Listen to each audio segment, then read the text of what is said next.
Dari kardus di gang gelap ke ruang direksi, kisah bayi buangan yang jadi konglomerat muda setelah diadopsi oleh sopir taksi. Halo sahabat, apa kabar semuanya? Sebelum masuk ke ceritanya, jangan lupa nyalakan subtitle dan subscribe terlebih dahulu ya.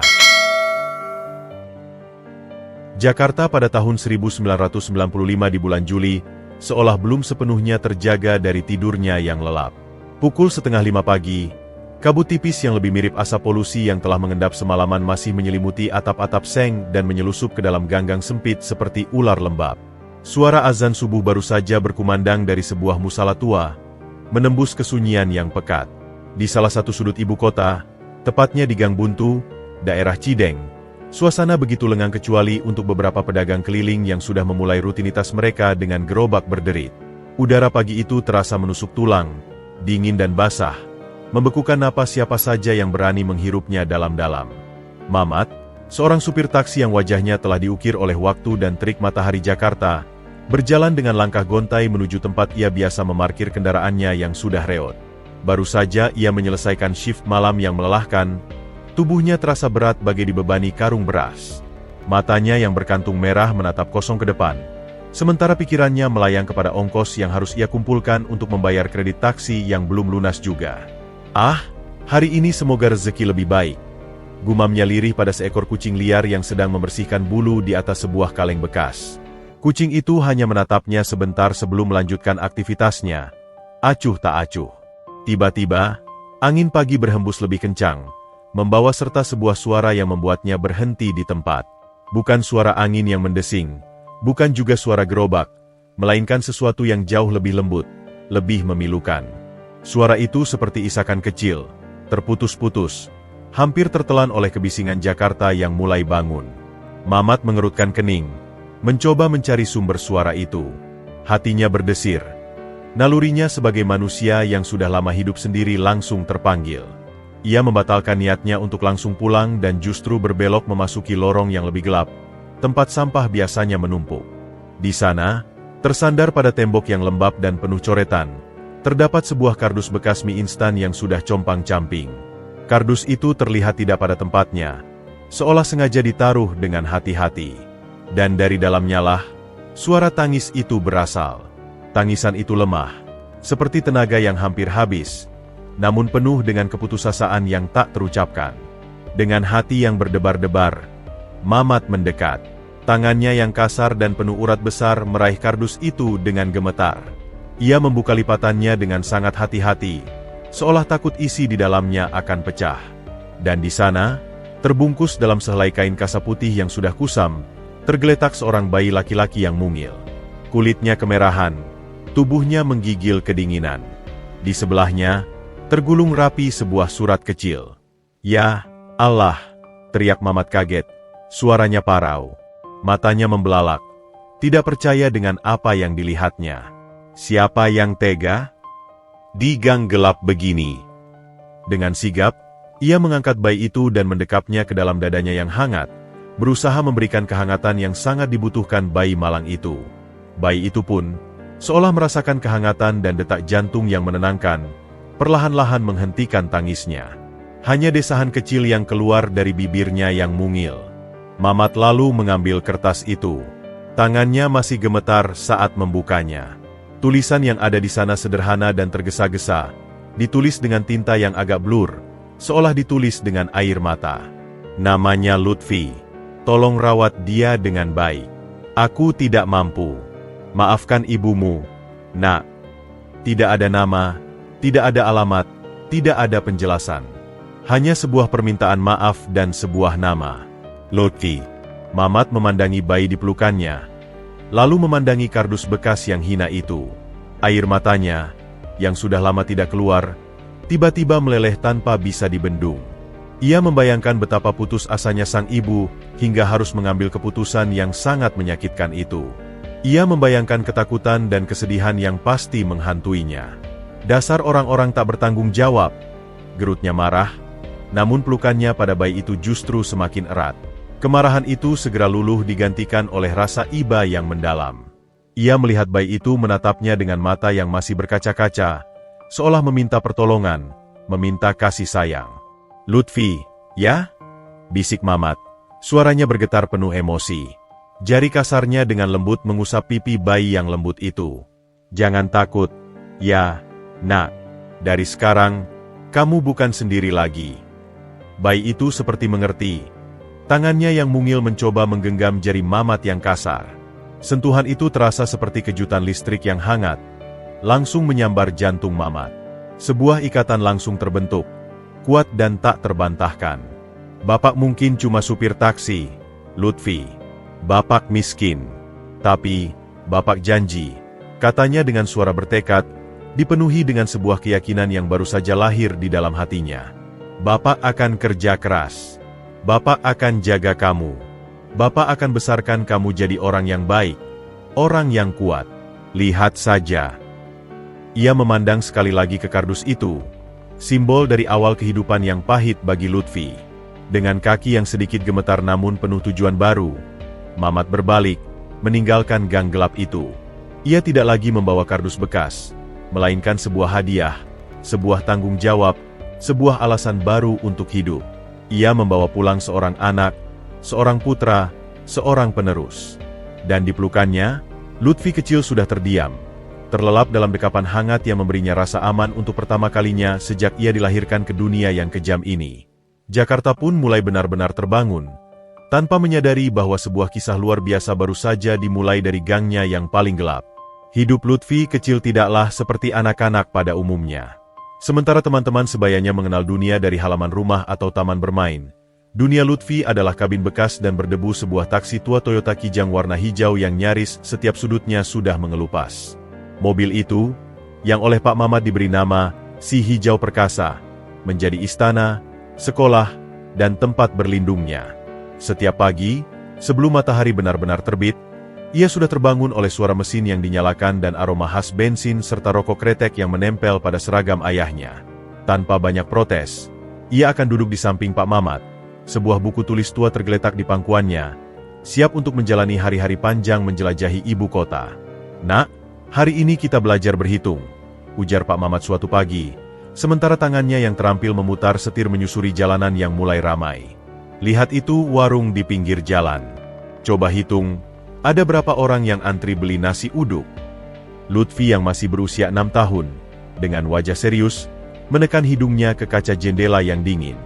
"Ada 1, 2, 3, 4, Pak," serunya bersemangat. "Bagus," puji Pak Mamat sambil tersenyum. "Sekarang, coba hitung. Berapa piring nasi uduk yang kira-kira sudah terjual?" Lihat tumpukan piring di sebelah ibunya. Lutfi mengernyitkan kening, mencoba memfokuskan pandangannya. "Itu susah, Pak. Banyak sekali." "Ya namanya juga belajar. Coba tebak. Salah nggak apa-apa." 20. "Wah, mungkin sekitar segitu. Sekarang, kalau satu piring Rp1.000, 20 piring berapa?" Lutfi mengangkat tangannya. Jari-jari mungilnya bergerak-gerak seolah melakukan kalkulasi imajiner. 20.000 rupiah, jawabnya akhirnya, penuh kemenangan. "Pintar anak Bapak." Pak Mamat tertawa lebar. Rasa bangga terpancar jelas dari wajahnya yang mulai berkeriput. "Nah, itu namanya matematika. Berguna, kan? Untuk jualan." Pelajaran tidak berhenti di situ. Jakarta, dengan segala kekacauan dan kompleksitasnya, menjadi kurikulum hidup mereka. Pak Mamat adalah guru yang sabar dan bijak. "Lihat, Lutfi," katanya suatu kali sambil menunjuk ke sebuah mobil mewah yang nyerobot jalur. "Orang itu naik mobil bagus, tapi hatinya belum tentu bagus. Ingat, nilai seseorang bukan dari apa yang dia kendarai, tapi dari bagaimana dia mengendarainya, dan bagaimana dia memperlakukan orang lain." Lutfi mengangguk. Meski mungkin tidak sepenuhnya memahami. "Tapi mobilnya bagus. Pak, kalau kita naik mobil bagus, nggak panas-panasan begini." Pak Mamat menghela napas, lalu merogoh saku celananya. Dia mengeluarkan sekeping uang logam Rp500 dan selembar uang kertas Rp10.000. "Mana yang lebih berharga, Nak?" "Yang 10.000, Pak. Itu bisa beli banyak jajanan." "Betul. Tapi lihat, Ujar Pak Mamat melemparkan uang logam itu ke atas dan menangkapnya lagi. Uang logam ini terbuat dari logam yang kuat. Kalau dijatuhkan, nggak akan rusak. Kalau uang kertas ini, dia meremasnya sedikit. Gampang kusut dan sobek. Tapi nilainya lebih besar. Jadi, jangan nilai orang dari luarnya saja. Bisa saja orang yang naik mobil jelek seperti kita ini, isinya justru uang 10.000. Dan orang yang naik mobil bagus, mungkin isinya cuma uang logam. Tapi yang paling penting, kita harus jadi uang logam yang kuat, dan kalau bisa, juga bernilai tinggi seperti uang kertas. Dia tersenyum pada Lutfi. Mengerti, nak? Sedikit-sedikit, Pak, jawab Lutfi polos, membuat Pak Mamat tertawa. Pelajaran lain adalah tentang arah dan peta. Nak, kita mau ke Jalan Surabaya, Menteng. Dari sini, kita harus kemana dulu? Lutfi akan melihat keluar jendela, mencoba mengingat-ingat jalan yang sudah sering mereka lalui. Lurus, terus nanti belok kiri, Pak. Wah, hebat. Iya, betul. Nanti di sana banyak orang bule yang cari barang antik. Itu artinya ada uang dari luar negeri yang masuk ke Indonesia. Berarti kita harus bisa bahasa Inggris. Coba apa bahasa Inggrisnya? Berapa harganya? Lutfi hanya bisa menggeleng. Malu. How much is it? Coba ulangi. How much is it? Ucap Lutfi dengan logat Betawi yang kental. Bagus. Lain kali kalau ada bule naik taksi kita, kamu yang bicara, ya. Mereka juga belajar tentang empati. Suatu hari, mereka melihat seorang ibu tua menjual tisue di perempatan lampu merah. Terik matahari membakar kulitnya. Pak Mamat langsung membeli semua tisue yang ada, meski harganya mungkin lebih mahal dari biasanya. Kenapa dibeli semua, Pak? Kan kita cuma butuh satu, tanya Lutfi. Lihat, nak, ibu itu sudah tua.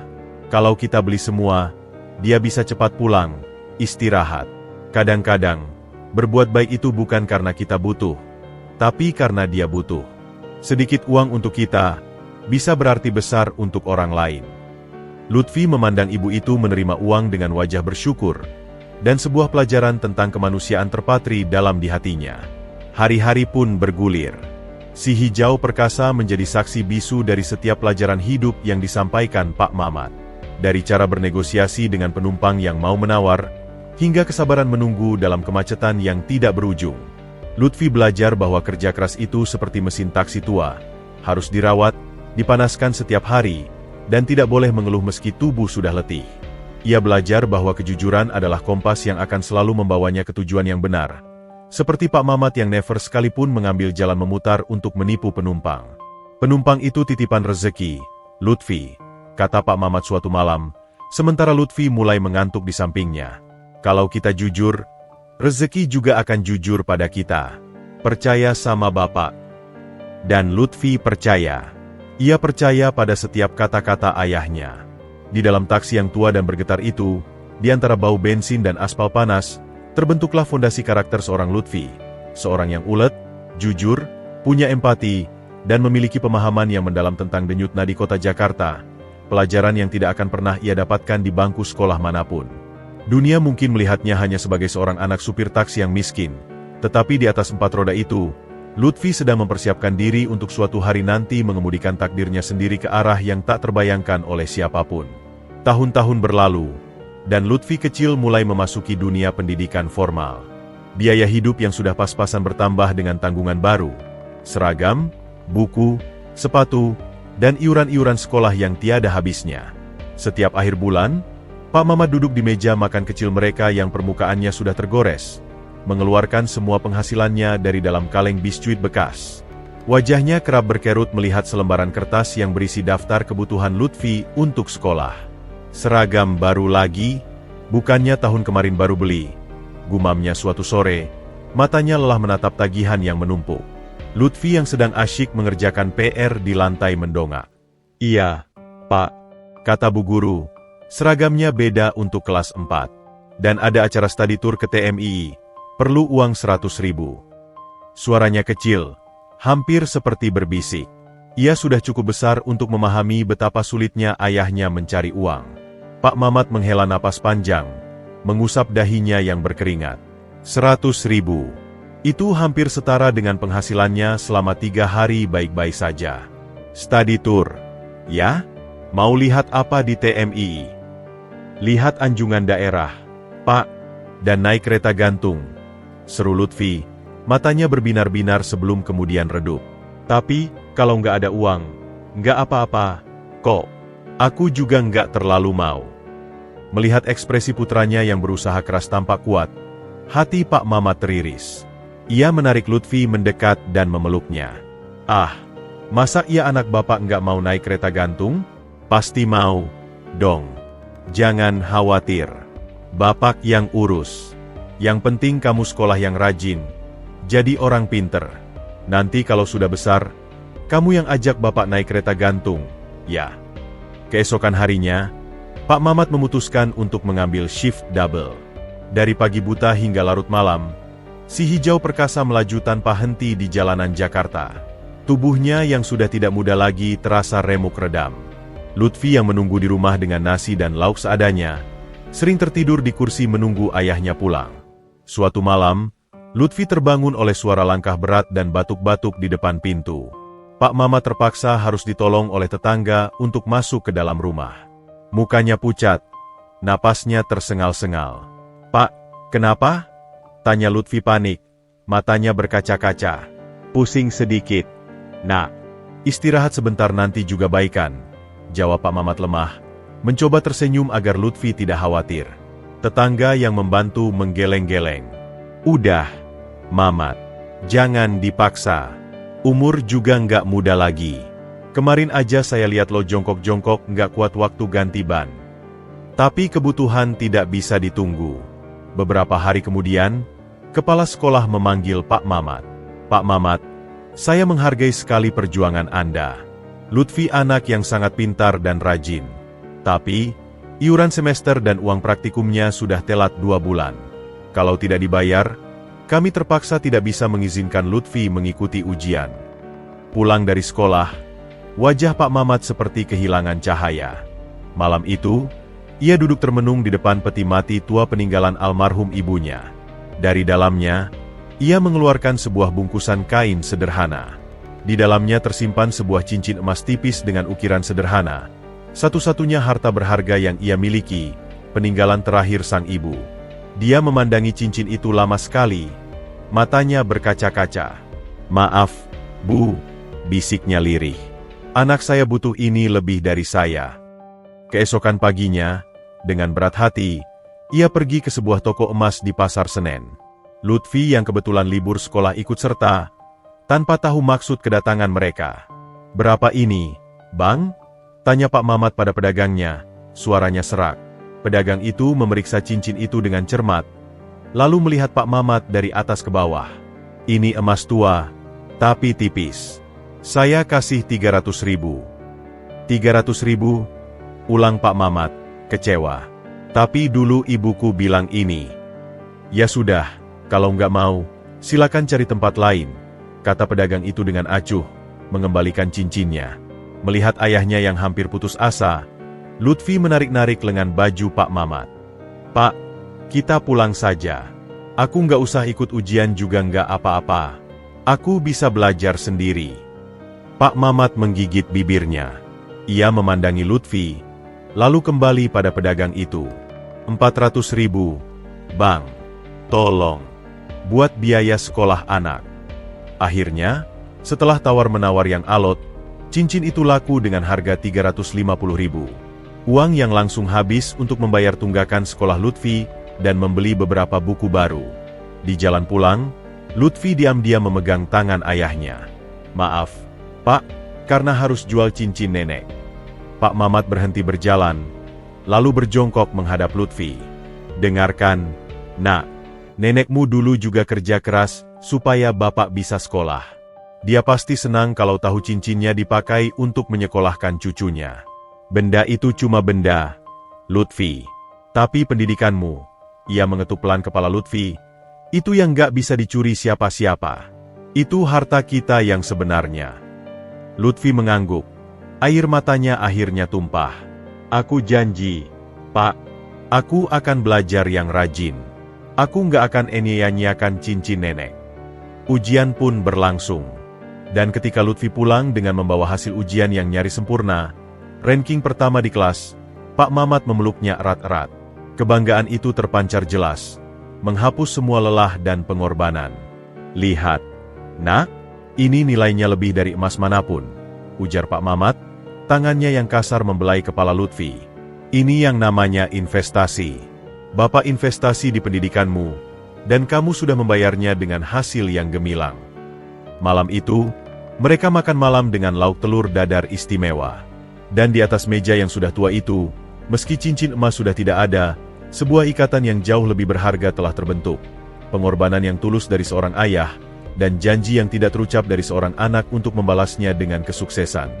Jakarta terus berdenyut di luar jendela mereka yang kecil. Tidak peduli dengan drama kecil non-heroik yang terjadi di dalam rumah sederhana itu. Tapi bagi Lutfi, setiap tetes keringat dan setiap pengorbanan ayahnya akan selalu ia ingat, menjadi bahan bakar yang suatu hari nanti akan mengubah takdir mereka berdua. Lutfi melesat seperti meteor dalam akademis. Setiap pengorbanan Pak Mamat, setiap tetes keringat yang jatuh di atas setir si hijau perkasa, dibalasnya dengan nilai-nilai sempurna yang terpampang di raportnya. Dinding rumah mereka yang sempit dan lembab dipenuhi piagam penghargaan dan piala kejuaraan, menjadi hiasan termewah yang bisa mereka banggakan. Setiap pulang dari pembagian raport, Pak Mamat akan dengan hati-hati memasang piagam baru di dinding. Wajahnya berbinar dengan kebanggaan yang tak terperi, seolah semua lelahnya terbayar lunas di saat-saat seperti itu. Suatu Senin yang cerah, kepala sekolah memanggil Lutfi dan Pak Mamat ke ruangannya. Wajahnya penuh dengan senyum lebar. Lutfi, Pak Mamat, saya punya kabar luar biasa. Buka kepala sekolah, mengangkat selembar surat resmi. Berdasarkan prestasi akademik dan track recordnya yang gemilang, Lutfi terpilih sebagai salah satu kandidat untuk beasiswa penuh dari Yayasan Bina Masa Depan. Beasiswa ini tidak hanya mencakup biaya kuliah, tetapi juga uang saku dan akomodasi di asrama. Ini adalah program prestisius, dan hanya diambil 5 siswa terbaik se-Jabodetabek. Pak Mamat terduduk diam di kursinya. Tangannya menggenggam erat lututnya yang gemetar. Matanya yang telah menyaksikan begitu banyak kerasnya hidup, kini membesar tak percaya. Beasiswa penuh, Pak? Ujarnya pelan, seolah takut kata-kata itu akan menguap jika diucapkan terlalu keras. Iya, Pak Mamat. Semuanya. Bahkan ada tunjangan buku. Lutfi telah membawa nama besar sekolah kita.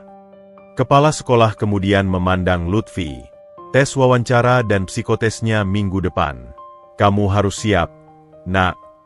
Pulang ke rumah, suasana campur aduk.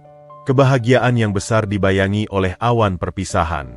Malam itu, di meja makan kecil mereka, setelah makan malam, Pak Mamat memandangi Lutfi yang diam-diam membereskan piring. Jadi, kalau dapat beasiswa ini, berarti kamu harus tinggal di asrama, ya? Tanya Pak Mamat, mencoba menyembunyikan getar suaranya. Lutfi mengangguk, tidak langsung menatap ayahnya. Iya, Pak. Katanya di Depok, dekat kampus. Udara menjadi hening, hanya terdengar suara jangkrik dari luar. Selama ini, mereka seperti dua sahabat yang melakukan segala sesuatu bersama. Pemisahan terpanjang mereka mungkin hanya ketika Lutfi sekolah dan Pak Mamat bekerja. Kamu harus ambil itu, nak, kata Pak Mamat tiba-tiba. Suaranya tegas namun bergetar. Ini kesempatan emas. Jangan khawatirin Bapak. Bapak bisa urus diri sendiri. Sudah terbiasa. Tapi, Pak, siapa yang anterin Bapak kalau lagi sakit? Siapa yang ingetin Bapak makan? Protes Lutfi. Akhirnya menatap ayahnya. Matanya berkaca-kaca. Pak Mamat tersenyum getir. Dulu sebelum ketemu kamu, Bapak juga sudah bisa urus diri sendiri. Justru kamu yang harus fokus. Dunia kampus itu luas, nak. Bapak cuma bisa kasih kamu modal kejujuran dan kerja keras. Ilmu yang sebanyak-banyaknya, kamu yang harus kejar sendiri di sana. Minggu-minggu berikutnya adalah persiapan yang intens. Pak Mamat memaksa Lutfi untuk berhenti membantu mencari uang dan fokus total belajar untuk tes. Ini investasi terakhir kita, nak, katanya. Kerja keras Bapak selama ini akan sia-sia kalau kamu gagal di tes karena kecapean. Hari tes tiba. Pak Mamat dengan bangga mengenakan kemeja terbaiknya, yang biasanya hanya dipakai untuk acara-acara khusus, untuk mengantar Lutfi ke tempat tes dengan si hijau perkasa. Di depan gedung megah tempat tes diadakan, dia merapikan kerah baju Lutfi. "Jangan gugup. Ya, kamu sudah yang terbaik. Jawab yang jujur, seperti yang Bapak selalu ajarkan. Itu saja cukup." Pelukannya erat dan singkat, penuh keyakinan. Beberapa minggu yang menegangkan berlalu. Hingga suatu sore, sebuah surat berkop resmi datang. Lutfi dengan gemetar membukanya. Matanya menyusuri setiap baris, dan kemudian, teriakan sukacita pecah dari mulutnya. "Pak, dapat. Saya diterima. Beasiswanya full."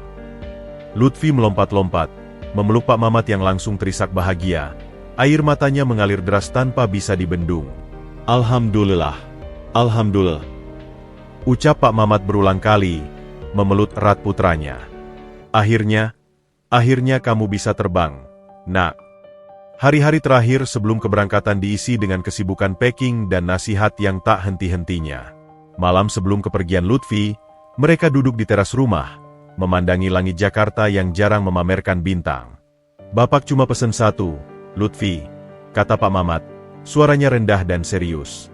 "Jangan pernah malu bilang bahwa kamu anak seorang supir taksi, karena dari situlah kamu belajar segalanya. Dari jalanan, dari kehidupan nyata. Itu yang membentuk kamu. Banyak orang di kampus nanti anak orang kaya, tapi sedikit yang punya pengalaman hidup sehebat kamu." Lutfi mengangguk, menahan sedih. "Saya nggak akan pernah malu, Pak. Saya justru bangga. Dan saya janji, suatu hari nanti, saya yang akan beliin Bapak taksi baru. Bukan yang ini lagi." Ia menepuk-nepuk badi si hijau perkasa. Pak Mamat tertawa, matanya berkaca-kaca. "Bapak tunggu hari itu. Tapi yang lebih Bapak tunggu adalah melihat kamu jadi orang sukses dan baik hati." Keesokan paginya, si hijau perkasa membawa mereka untuk terakhir kalinya bersama-sama menuju asrama kampus di Depok. Perjalanan sunyi, syarat dengan emosi yang tertahan. Di depan gerbang asrama yang megah, saat Lutfi mengeluarkan koper kecilnya, Pak Mamat merogoh saku celananya. "Ini simpan," ujarnya, menyelipkan beberapa lembar uang lipat ke tangan Lutfi. "Buat jaga-jaga. Jangan pelit-pelit makan. Ya, beli yang bergizi." "Pak, uangnya ini tabungan Bapak," bantah Lutfi, mencoba mengembalikannya. "Sudah, ambil. Bapak masih bisa cari lagi. Kamu yang penting fokus belajar." Pelukan terakhir mereka hangat dan berlangsung lama. "Jadi orang besar, Nak," bisik Pak Mamat di telinga Lutfi, suaranya parau oleh emosi. "Tapi jangan pernah lupa dari mana kau berasal." Lutfi memandangi si hijau perkasa yang perlahan menjauh, membawa sosok ayahnya, sosok paling heroik dalam hidupnya, kembali ke dunia mereka yang lama. Dia berdiri di sana lama setelah mobil itu hilang dari pandangan, merasakan sebuah bab baru yang mendebarkan sekaligus menakutkan dalam hidupnya telah dimulai. Gerbang dunia baru telah terbuka, dan dia akan memasukinya dengan bekal seorang supir taksi, kejujuran, kegigihan, dan sebuah janji yang harus ditepati. Kampus Universitas Indonesia di Depok adalah dunia yang sama sekali baru bagi Lutfi. Gedung-gedung megah berarsitektur modern, halaman hijau yang luas, dan atmosfer intelektual yang terasa begitu kental. Semuanya kontras dengan gang sempit di Cideng dan kabin si hijau perkasa. Sebagai penerima beasiswa penuh, Lutfi merasa memiliki tanggung jawab besar. Ia menyibukkan diri dengan kuliah, perpustakaan, dan kerja paruh waktu sebagai asisten dosen. Hidupnya berjalan dalam rutinitas yang disiplin, belajar, bekerja, mengunjungi Pak Mamat di akhir pekan. Sampai suatu hari, di sebuah seminar kewirausahaan, dunia yang rapi itu goyah. Seminar itu dipenuhi mahasiswa ambisius. Lutfi duduk di barisan depan, notebook terbuka di pangkuannya, mencatat dengan sungguh-sungguh. Saat sesi tanya jawab, seorang perempuan berdiri. Suaranya jelas, percaya diri, dan pertanyaannya tajam, menunjukkan pemahaman yang mendalam tentang topik yang dibahas. Lutfi terpana. Perempuan itu cantik. Tapi bukan hanya itu. Ada aura kecerdasan dan keanggunan yang memancar darinya. Dia mengenakan busana sederhana namun elegan, sesuatu yang langsung memberitahu Lutfi bahwa mereka berasal dari dunia yang berbeda. "Siapa itu?" bisik Lutfi pada teman sebelahnya. "Aisyah Sanjaya. Anaknya konglomerat Sanjaya Group. Pintar banget, dan nggak sombong," jawab temannya. Sanjaya Group, nama itu menggema di telinga Lutfi. Sebuah nama besar yang sering ia dengar bahkan sebelum masuk kuliah. Jarak antara mereka tiba-tiba terasa seperti jurang yang tak terjembatani. Takdir mempertemukan mereka lagi seminggu kemudian di perpustakaan. Lutfi sedang kesulitan mencari jurnal ekonomi langka untuk tugasnya. Seorang pustakawan akhirnya menyarankannya untuk menanyakan pada mahasiswi yang sering dira ekonomi itu, berkacamata, biasanya pakai kerudung biru. Itu adalah Aisyah. Dengan jantung berdebar, Lutfi mendekatinya. "Permisi, Mbak. Saya cari jurnal Asian Economic Review edisi Oktober lalu. Katanya ada di sini, tapi..." Aisyah mengangkat kepalanya dari laptopnya, tersenyum ramah. "Oh, itu biasanya ada di rak khusus arsip. Kadang suka tertukar. Sini, saya bantu." Mereka berjalan bersama mencari jurnal itu. Percakapan pun mengalir. Dari membahas jurnal, sampai ke topik kuliah, lalu ke rencana setelah lulus. Lutfi terkejut. Aisyah, meski berasal dari keluarga yang sangat kaya, sama sekali tidak sombong. Dia justru sangat rendah hati dan punya rasa ingin tahu yang besar. "Lutfi, ya? Sering lihat kamu di seminar. Kamu yang dapat beasiswa Bina Masa Depan, kan?" tanya Aisyah saat mereka berhasil menemukan jurnalnya. Lutfi mengangguk, sedikit malu. "Iya, dari Cideng." "Wah, hebat. Pasti perjuangannya nggak mudah. Aku salut," puji Aisyah tulus. Kita lagi ada proyek kelompok di mata kuliah kewirausahaan sosial. Tertarik gabung? Timku butuh orang sepertimu." Sejak saat itu, mereka sering bersama. Bekerja dalam proyek kelompok, diskusi di kafe kampus, atau sekadar jalan-jalan di area kampus. Lutfi perlahan jatuh cinta. Bukan pada kekayaan Aisyah, tapi pada pikirannya yang cerdas, pada cara dia memandang dunia, pada ketulusannya. Dan dari cara Aisyah memandangnya, Lutfi merasa perasaannya mungkin tak bertepuk sebelah tangan. Akhir pekan itu, Aisyah mengajak Lutfi untuk mengerjakan proyek di rumahnya di kawasan Pondok Indah. Lutfi sempat ragu, tapi Aisyah meyakinkannya bahwa orang tuanya tidak akan ada. Lagi pula, ini untuk proyek kampus. Mereka pasti paham, katanya. Rumah Aisyah lebih mirip istana. Luas, megah, dengan taman yang tertata rapi. Lutfi, yang terbiasa dengan rumah petak sempitnya, merasa seperti masuk ke dimensi lain. Mereka bekerja di ruang keluarga yang luas. Semuanya berjalan lancar sampai tiba-tiba. "Aisyah, kamu di sini? Kok nggak bilang-bilang ada teman?" Suara itu datang dari pintu. Seorang wanita anggun berusia 50-an tahun, dengan pakaian yang sangat mahal, berdiri di sana. Matanya, yang mirip dengan Aisyah, langsung menyapu Lutfi dari ujung kepala sampai ujung kaki, menganalisa setiap detail pakaiannya yang sederhana dan murah. "Bu, ini Lutfi, teman sekelasku. Kita lagi kerja proyek," jawab Aisyah, sedikit gugup. Lutfi, sang ibu, Nyonya Maya Sanjaya, mengulang namanya, seolah mencoba mengingat sesuatu. "Dan orang tuamu, Nak? Bapakmu kerja apa?" Lutfi menarik napas dalam. Ingatannya langsung melayang pada nasihat Pak Mamat. "Jangan pernah malu bilang bahwa kamu anak seorang supir taksi." "Bapak saya seorang supir taksi, Bu," jawabnya dengan tenang dan penuh harga diri. Wajah Nyonya Maya berubah. Senyum sopannya langsung menghilang, digantikan oleh ekspresi dingin dan merendahkan. "Supir taksi? Aisyah, kamu bawa-bawa orang seperti apa ke rumah? Kamu tahu ini rumah siapa?"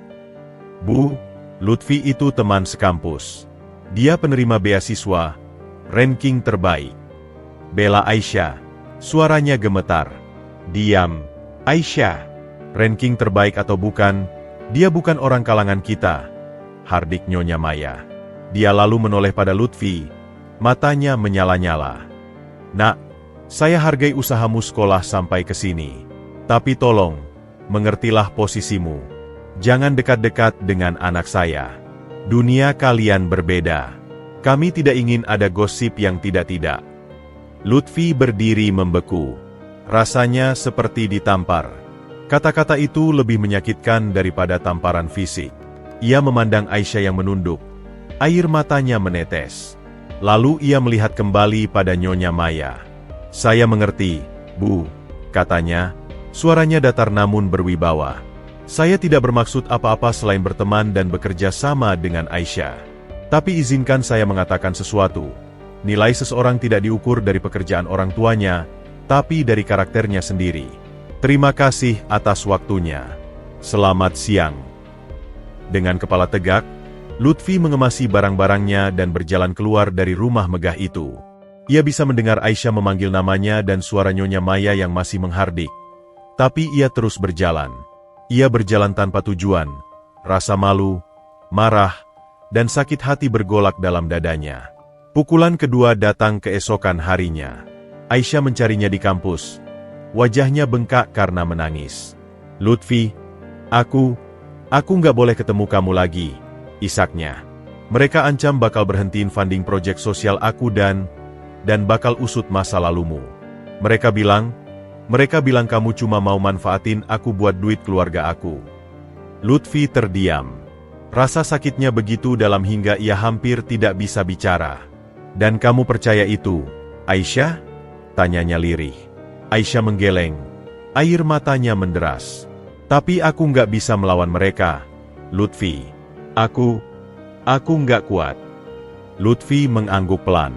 Ia memahami posisi Aisyah. "Baiklah, kalau itu yang terbaik untukmu." Dia berbalik untuk pergi. Hancur. "Lutfi, tunggu. Aku cuma mau bilang, maafkan aku. Dan maafkan ibuku. Dia punya alasannya sendiri." Tapi Lutfi sudah terlalu sakit untuk mendengar alasan apapun. Pengalaman itu meninggalkan luka yang dalam. Bukan hanya karena cintanya ditolak, tapi karena ia dihakimi dan direndahkan hanya karena berasal dari keluarga miskin. Janji pada Pak Mamat untuk tidak malu dengan asal-usulnya diuji dengan sangat kejam. Malam itu, di kamar asramanya yang sempit, Lutfi menatap piagam-piagamnya di dinding. Air matanya akhirnya tumpah.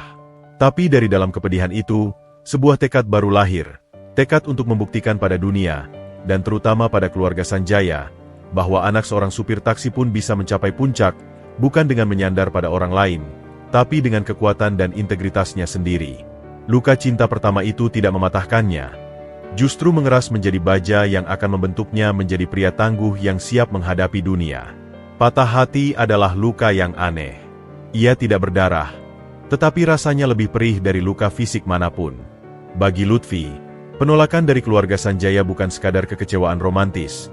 Itu adalah penghinaan terhadap segala sesuatu yang ia dan Pak Mamat perjuangkan. Beberapa hari setelah insiden itu, ia seperti berjalan dalam kabut. Kuliahnya terbengkalai, semangatnya menguap. Setiap kali ia mencoba fokus pada buku teks, yang terbayang adalah pandangan merendahkan Nyonya Maya dan air mata ketakutan Aisyah. Dunia kampus yang dulu terasa seperti gerbang masa depan, kini terasa seperti sangkar emas yang penuh dengan prasangka dan hierarki sosial yang tak terlihat. Akhir pekan tiba, dan untuk pertama kalinya sejak masuk kuliah, Lutfi tidak pulang ke Cideng. Ia takut bertemu Pak Mamat. Ia takut melihat wajah ayahnya yang penuh kebanggaan dan harus berpura-pura bahwa segalanya baik-baik saja. Ia takut pertanyaan-pertanyaan polos tentang kampus, tentang teman-teman, tentang si cantik yang pernah kamu sebut-sebut itu. Rasa malunya pada keluarga Sanjaya telah berubah menjadi rasa malu pada dirinya sendiri. Bagaimana mungkin ia, anak seorang supir taksi, bisa berhayal untuk menyentuh dunia seperti Aisyah?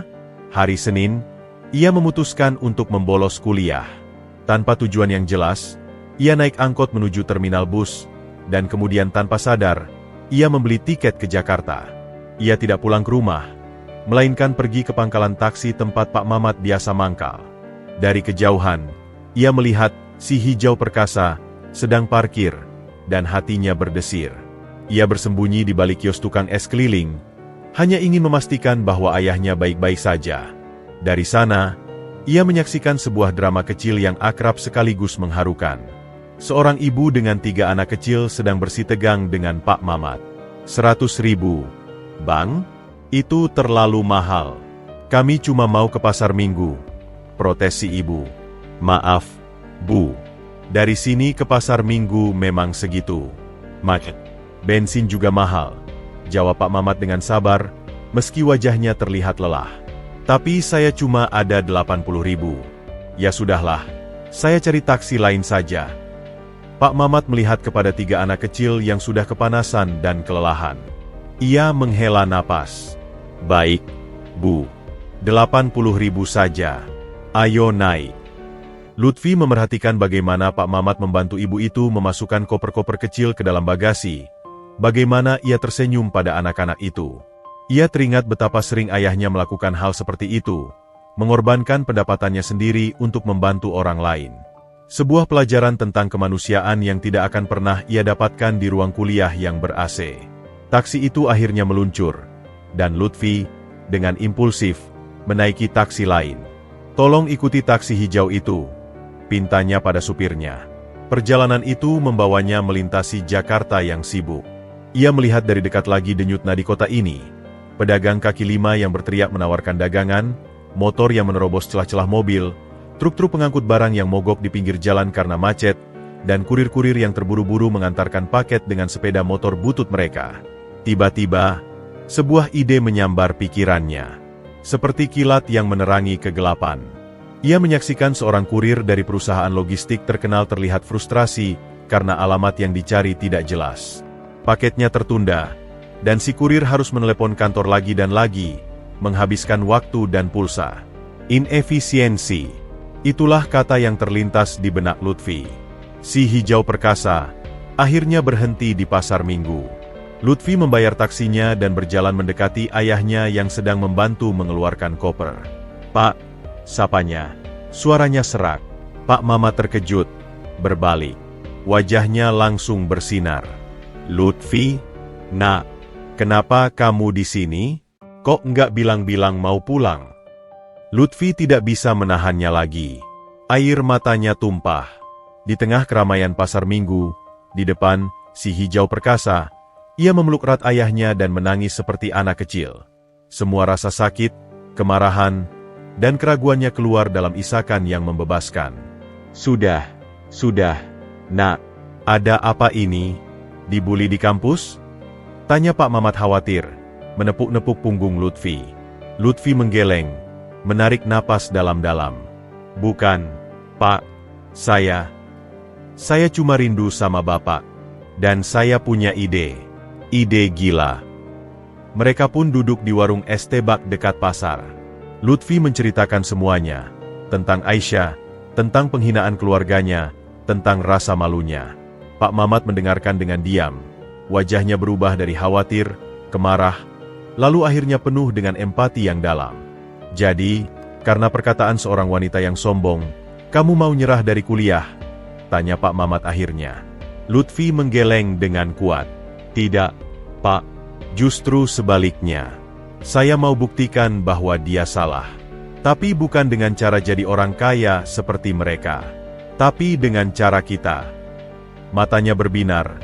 Ide yang tadi terlintas mulai membentuk kata-kata. Tadi saya lihat Bapak ngambil penumpang ke pasar minggu dengan harga murah. Dan saya lihat kurir-kurir yang bingung cari alamat. Itu masalah, Pak. Dan kita bisa jadi solusinya. Pak Mamat mengerutkan kening, penasaran. Solusi? Solusi apa? Kita buka jasa logistik. Jasa pengiriman barang yang benar-benar mengutamakan pelayanan, kejujuran, dan efisiensi. Kita tahu jalanan Jakarta seperti punggung kita sendiri. Kita tahu mana jalan tikus, mana yang macet. Kita bisa kasih harga yang lebih kompetitif, karena kita nggak punya biaya gedung mewah. Kita mulai kecil-kecilan. Saya yang urus teknologinya, bikin website sederhana, sistem tracking via SMS. Bapak yang jadi supir sekaligus mentor. Kita rekrut beberapa teman Bapak yang supir juga yang mau kerja jujur. Dia melanjutkan dengan semangat yang membara, menjelaskan visinya tentang sebuah perusahaan yang lahir dari jalanan, untuk melayani orang-orang kecil seperti mereka. Bukan untuk bersaing dengan perusahaan besar, tapi untuk melayani segmen yang sering mereka abaikan. Pak Mamat mendengarkan. Awalnya ragu, tapi perlahan-lahan wajahnya mulai cerah. Ia melihat api di mata Lutfi yang belum pernah ia lihat sejak sebelum insiden dengan Aisyah. Api itu bukan api kemarahan atau balas dendam, tapi api semangat dan kreativitas. Tapi, kita modalnya dari mana? Nak, bensin aja sekarang mahal. Kita pakai si hijau perkasa dulu untuk antar barang-barang kecil. Saya akan pakai uang saku beasiswa saya untuk bikin website dan kartu nama. Kita mulai dari tetangga-tetangga, dari kenalan bapak di pangkalan taksi. Layanan kita harus beda, tepat waktu, harga pas, dan yang paling penting, jujur. Pak Mamat diam sejenak, meminum es tehnya yang sudah hampir habis. Lalu, ia menatap Lutfi. Kamu yakin bisa, Nak? Ini risiko besar. Uang saku kamu bisa habis. Saya yakin, Pak. Lebih yakin daripada saya masuk ke dunia mereka, jawab Lutfi dengan keyakinan bulat. Mereka punya uang, tapi kita punya sesuatu yang lebih berharga. Pengalaman jalanan dan hati nurani. Itu yang nggak bisa dibeli. Pak Mamat tersenyum. Sebuah senyum lebar yang menunjukkan semua giginya yang sudah tidak lengkap. Ya sudah kalau begitu. Ayo kita coba. Bapak percaya sama kamu. Seperti dulu kamu percaya sama Bapak. Kita hadapi ini bersama-sama. Biar mereka tahu, anak supir taksi itu bukan cuma bisa nyetir, tapi juga bisa ngedrive bisnis. Mereka berdua tertawa, dan untuk pertama kalinya sejak lama, Lutfi merasa beban di pundaknya menghilang. Rasa sakit karena ditolak tidak hilang, tapi itu telah berubah menjadi bahan bakar. Sebuah tujuan baru telah lahir. Bukan dari ruang kuliah yang ber-AC, tetapi dari jalanan panas Jakarta, dari pengalaman pahit, dan dari tekad seorang anak untuk membuktikan bahwa nilai seseorang tidak ditentukan oleh garis keturunannya, tetapi oleh karya dan integritasnya. Si hijau perkasa tidak lagi hanya sebuah taksi, ia akan menjadi kendaraan pertama menuju sebuah impian besar. Membangun sebuah bisnis dari nol ibarat mencoba menyalakan korek api di tengah badai. Antusiasme yang menggebu-gebu di warung es tebak harus segera berhadapan dengan realita yang keras dan tak kenal kompromi. Kembali ke kos-kosan malam itu, Lutfi langsung membuka laptopnya yang sudah tua. Layarnya yang sudah buram dan prosesornya yang lambat tidak menyurutkan niatnya. Sementara Jakarta tertidur di luar jendelanya, ia terjaga, merancang website sederhana untuk Lutfi Express. Logo yang ia desain sendiri, gambar si hijau perkasa yang disilut dengan panah yang melesat cepat, terpampang di sudut layar. Slogannya sederhana, tepat waktu, harga pas, dan jujur. Keesokan paginya, dengan sisa uang saku beasiswanya yang sudah menipis, ia mencetak 100 lembar kartu nama dan selebaran sederhana di warnet dekat kampus. Pulang ke rumah Pak Mamat di akhir pekan kali ini terasa berbeda. Bukan dengan wajah lesu karena patah hati, tetapi dengan semangat membara dan sebuah tas berisi selebaran serta mimpi besar. Pak, saya sudah siapkan ini, seru Lutfi begitu tiba di rumah, menyodorkan tumpukan kertas dan kartu nama. Pak Mamat memeriksa selebarannya, matanya berbinar. Wah, keren sekali, Nak. Tapi, kita mulai dari mana? Dari tetangga-tetangga sini dulu, Pak. Lalu dari teman-teman Bapak di pangkalan taksi. Kita tawarin jasa antar barang atau jemput paket. Untuk bulan-bulan pertama, kita kasih harga promo. Yang penting nama kita dulu dikenal. Hari Senin pagi, mereka memulai operasi.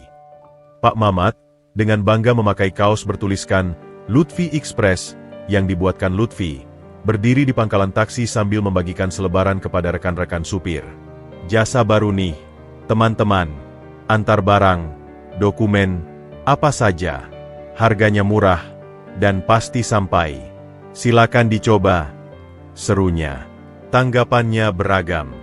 Ada yang mendukung, ada yang sinis. Lutfi Express? Cuma modal satu taksi tua, mau saingan sama perusahaan besar. Ejek seorang supir tua, Budi, yang dikenal pesimis. Bukan saingan, Bang Budi. Kita mau layanin yang mereka sering abaikan. Pelanggan kecil-kecilan. Jawab Pak Mamat dengan sabar. Ah, teori doang. Nanti juga bangkrut dalam sebulan. Lutfi, yang ikut serta, mendekati Bang Budi. Bukan teori, Pak. Ini sudah saya hitung. Kalau kita bisa konsolidasi pengiriman, misal, dalam satu hari kita antar beberapa paket dalam satu rute, biaya operasional bisa ditekan. Dan kita bagi profitnya dengan adil. Ia menjelaskan dengan gamblang, menggunakan istilah-istilah ekonomi yang ia pelajari di kampus. Bang Budi hanya mendengarkan sambil mengernyitkan kening. Tidak sepenuhnya paham tapi juga tidak lagi mengejek. Ya, sudah. Saya lihat saja nanti.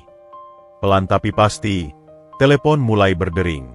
Panggilan pertama datang dari Bu Siti, tetangga sebelah rumah, yang ingin mengirimkan kue dan baju untuk anaknya di Bogor. Bisa, Bu. Nanti saya antar sendiri pakai taksi. Harganya 50.000 saja, termasuk ongkos jalan tol, kata Pak Mamat melalui telepon tua mereka. Perjalanan pertama mereka ke Bogor Pen dengan keharuan. Si hijau perkasa, membawa sekotak kue dan sebungkus baju, tapi juga membawa beban harapan yang besar.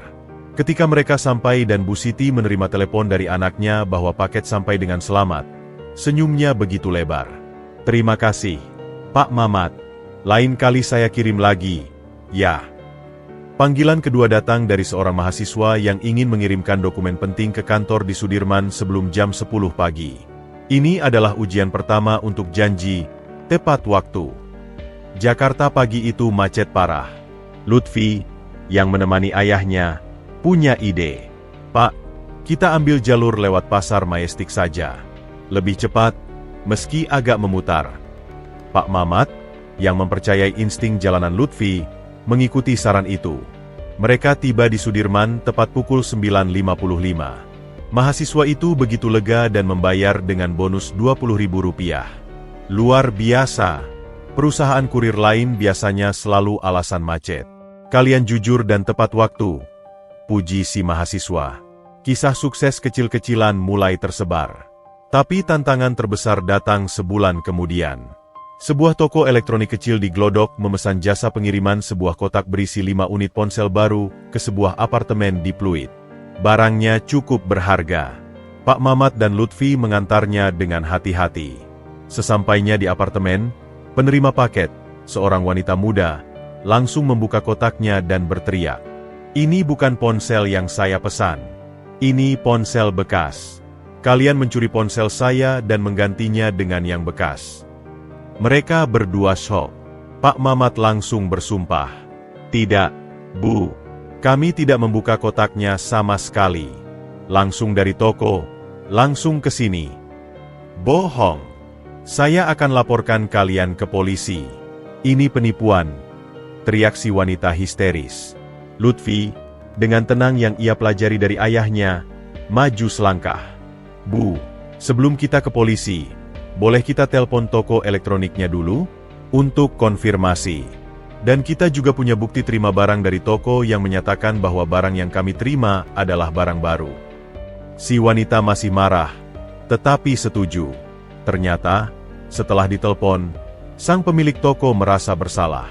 Maaf, Bu. Maaf, Pak Mamat. Itu kesalahan karyawan saya yang baru. Dia salah ambil kotak. Yang baru masih di toko. Saya yang ganti rugi semua ongkos dan kerugian Bu. Insiden itu justru menjadi promosi tak terduga.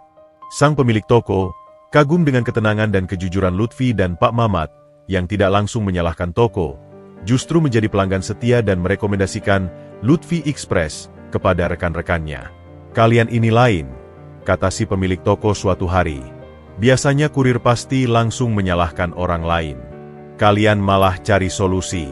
Saya percaya sama kalian. Bulan pertama ditutup dengan catatan keuangan yang sangat sederhana. Mereka hampir tidak untung.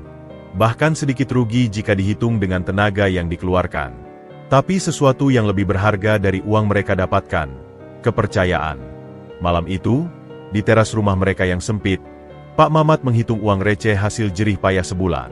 Lihat, Nak, ini mungkin cuma cukup buat beli bensin dan makan seminggu. Tapi, ia tersenyum, menunjuk sebuah buku kecil yang berisi nomor telepon pelanggan yang sudah percaya. Kita punya ini. Ini lebih berharga dari uang juta-jutaan. Lutfi mengangguk. Matanya berbinar di bawah cahaya lampu temaram. Iya, Pak. Ini baru babak pertama. Besok, kita akan punya lebih banyak lagi pelanggan. Dan suatu hari nanti, si hijau perkasa ini tidak akan sendirian. Akan ada puluhan, ratusan motor dan mobil yang bekerja untuk kita. Mereka bersalaman. Sebuah ritual baru mereka setiap menutup hari. Sebuah bisnis mungkin baru saja lahir dari ketidakpastian, tetapi sebuah keyakinan telah tertanam kuat, bahwa kejujuran dan kerja keras tidak pernah akan mengkhianati. Lutfi Express telah mengambil langkah pertamanya, goyah mungkin, tetapi penuh dengan tekad untuk melangkah lebih jauh lagi. Kembali ke kampus setelah akhir pekan yang dihabiskan untuk mengembangkan Lutfi Express, terasa seperti berpindah dimensi bagi Lutfi. Udara sejuk kampus, bunyi dering bel yang teratur, dan obrolan mahasiswa tentang teori-teori ekonomi yang abstrak. Semuanya kontras dengan panasnya jalanan Jakarta, bau bensin, dan urusan nyata memastikan paket sampai tepat waktu. Lutfi berusaha fokus pada kuliahnya, tetapi pikirannya kerap melayang kepada perhitungan biaya operasional, rute terbaik, atau senyum lega pelanggan ketika paket mereka tiba dengan selamat. Keberadaan Aisyah Sanjaya di kampus menjadi tantangan tersendiri. Lutfi dengan sengaja menghindarinya, mengambil rute berbeda menuju kelas, dan memilih duduk di barisan belakang. Namun, kampus bukanlah tempat yang cukup besar untuk menyembunyikan diri selamanya.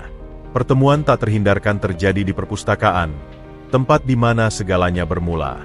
Lutfi sedang asyik mencari referensi untuk makalahnya tentang Supply Chain Management untuk UKM, ketika ia mendengar suara yang sangat dikenalnya. Lutfi.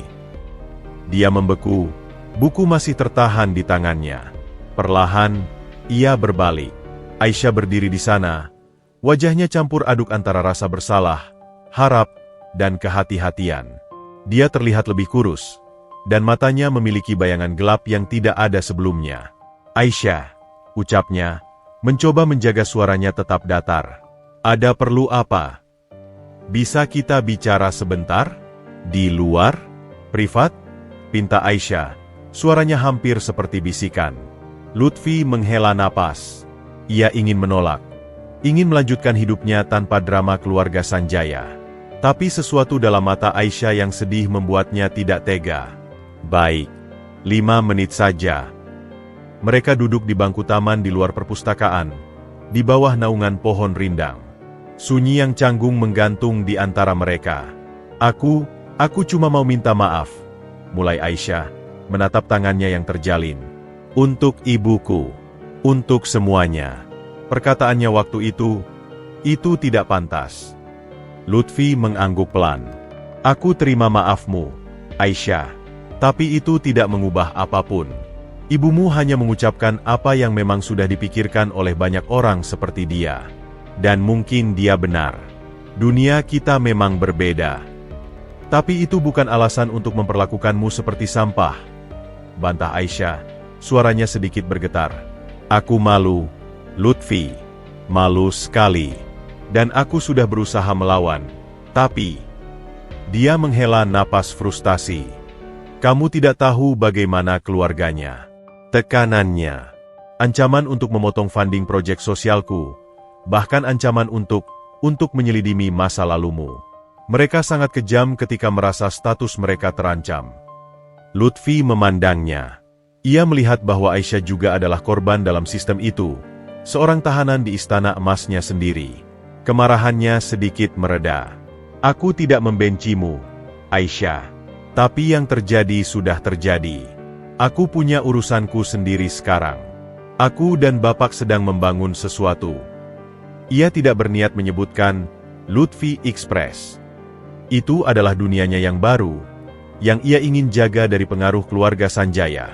Aisyah mengangguk, membersihkan air matanya. Aku dengar, kamu mulai bisnis. Ya? Jasa kurir. Lutfi terkejut. Dari mana kamu tahu? Aku punya teman yang kosnya dekat rumahmu. Dia cerita melihatmu dan bapakmu sibuk antar paket. Aku salut. Lutfi. Itu keren. Mereka berbicara sebentar lagi, lebih ringan. Aisyah tidak meminta rekonsiliasi romantis. dan Lutfi tidak memberikannya. Tapi sebuah rasa saling menghormati yang baru mulai tumbuh. Beberapa hari kemudian, Lutfi mendapat telepon dari seorang sekretaris di sebuah perusahaan menengah. Perusahaan itu butuh mengirimkan dokumen tender yang sangat penting dan sensitif ke sebuah kantor pemerintah sebelum jam 4 sore. Ini adalah pesanan besar pertama mereka, dengan bayaran yang cukup signifikan. Kami direkomendasikan oleh putri dari Sanjaya Group, kata sang sekretaris. Lutfi membeku. Aisyah. Dia menerima pesanan itu dengan perasaan campur aduk. Ini adalah ujian besar bagi Lutfi Express, dan mereka sangat membutuhkan uangnya. Tapi bantuan dari Aisyah terasa seperti pisau bermata dua.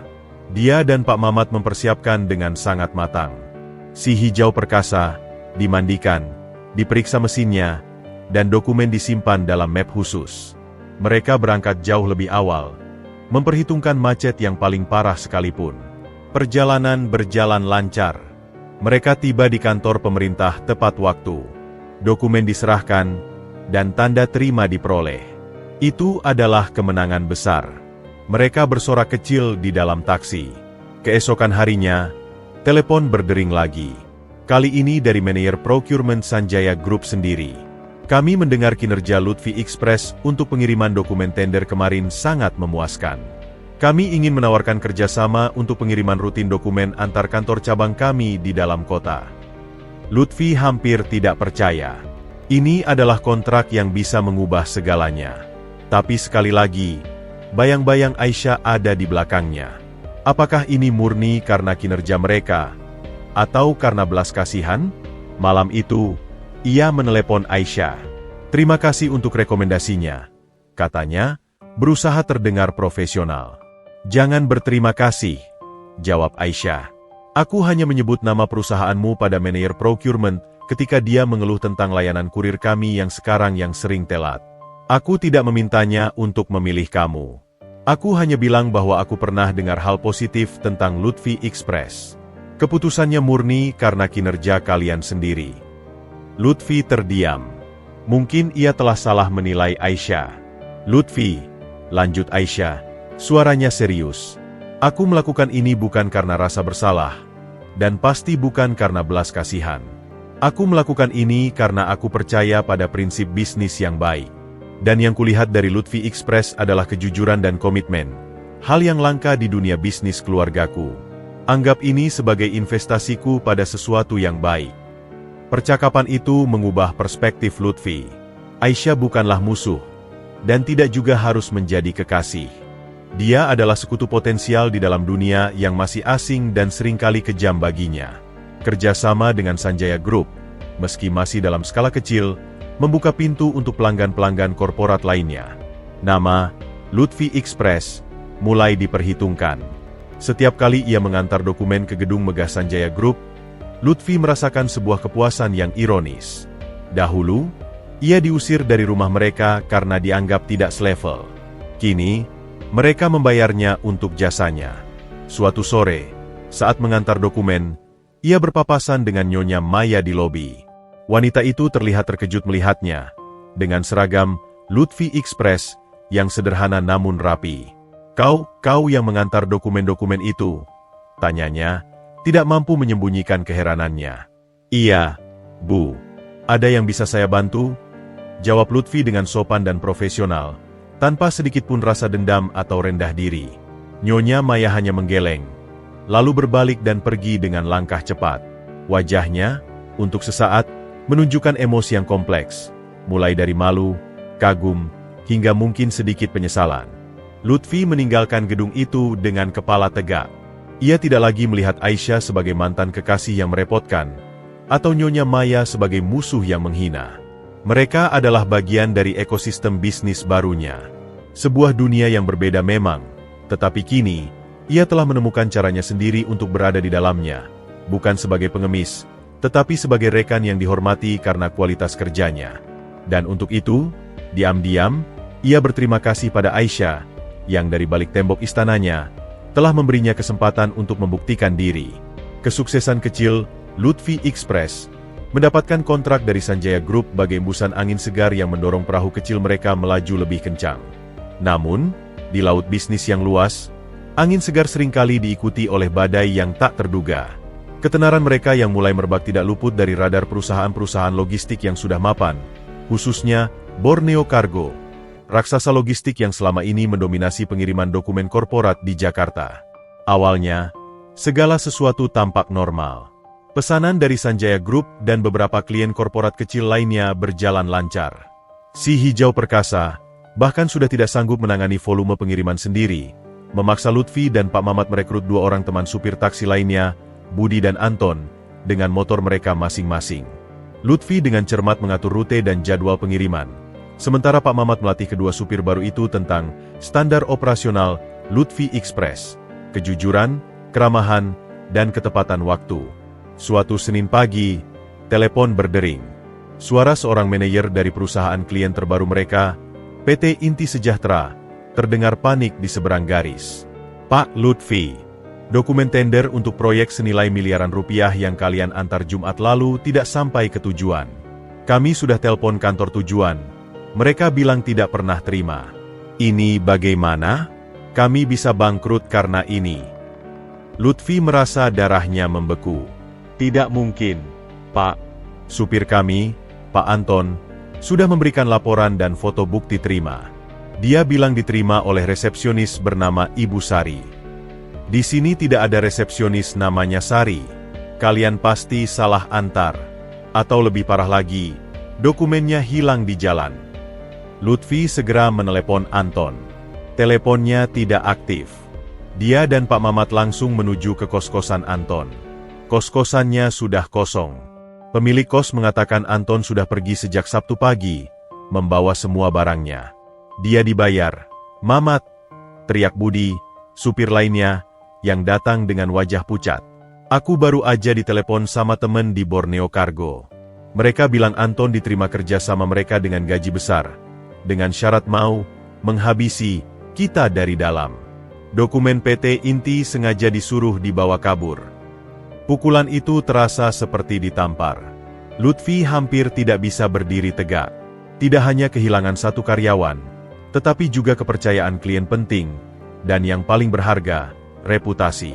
PT Inti Sejahtera marah besar. Mereka mengancam akan melaporkan Lutfi Express ke polisi dan mempublikasikan kelalaian mereka di media sosial. Kabar buruk menyebar cepat di kalangan bisnis. Beberapa klien kecil mulai membatalkan pesanan. Kita harus lapor polisi, Pak, usul Lutfi, putus asa. Lapor polisi untuk apa? Kita nggak punya bukti bahwa Borneo Cargo yang menyuruh. Kata-kata Budi nggak akan cukup. Malah kita yang bisa kena fitnah lebih dalam. Jawab Pak Mamat dengan tenang yang mengejutkan, meski tangannya gemetar memegang setir. Malam itu, di rumah mereka yang sempit, suasana suram. Uang hasil jerih payah bulan-bulan terakhir harus dikembalikan ke PT Inti Sejahtera sebagai kompensasi, hampir membuat mereka bangkrut. Ini akhirnya. Ya, Pak, bisik Lutfi, suaranya hancur. Matanya menatap lembaran tagihan yang menumpuk. Kita sudah bekerja begitu keras, tapi dihancurkan dalam semalam oleh perusahaan besar.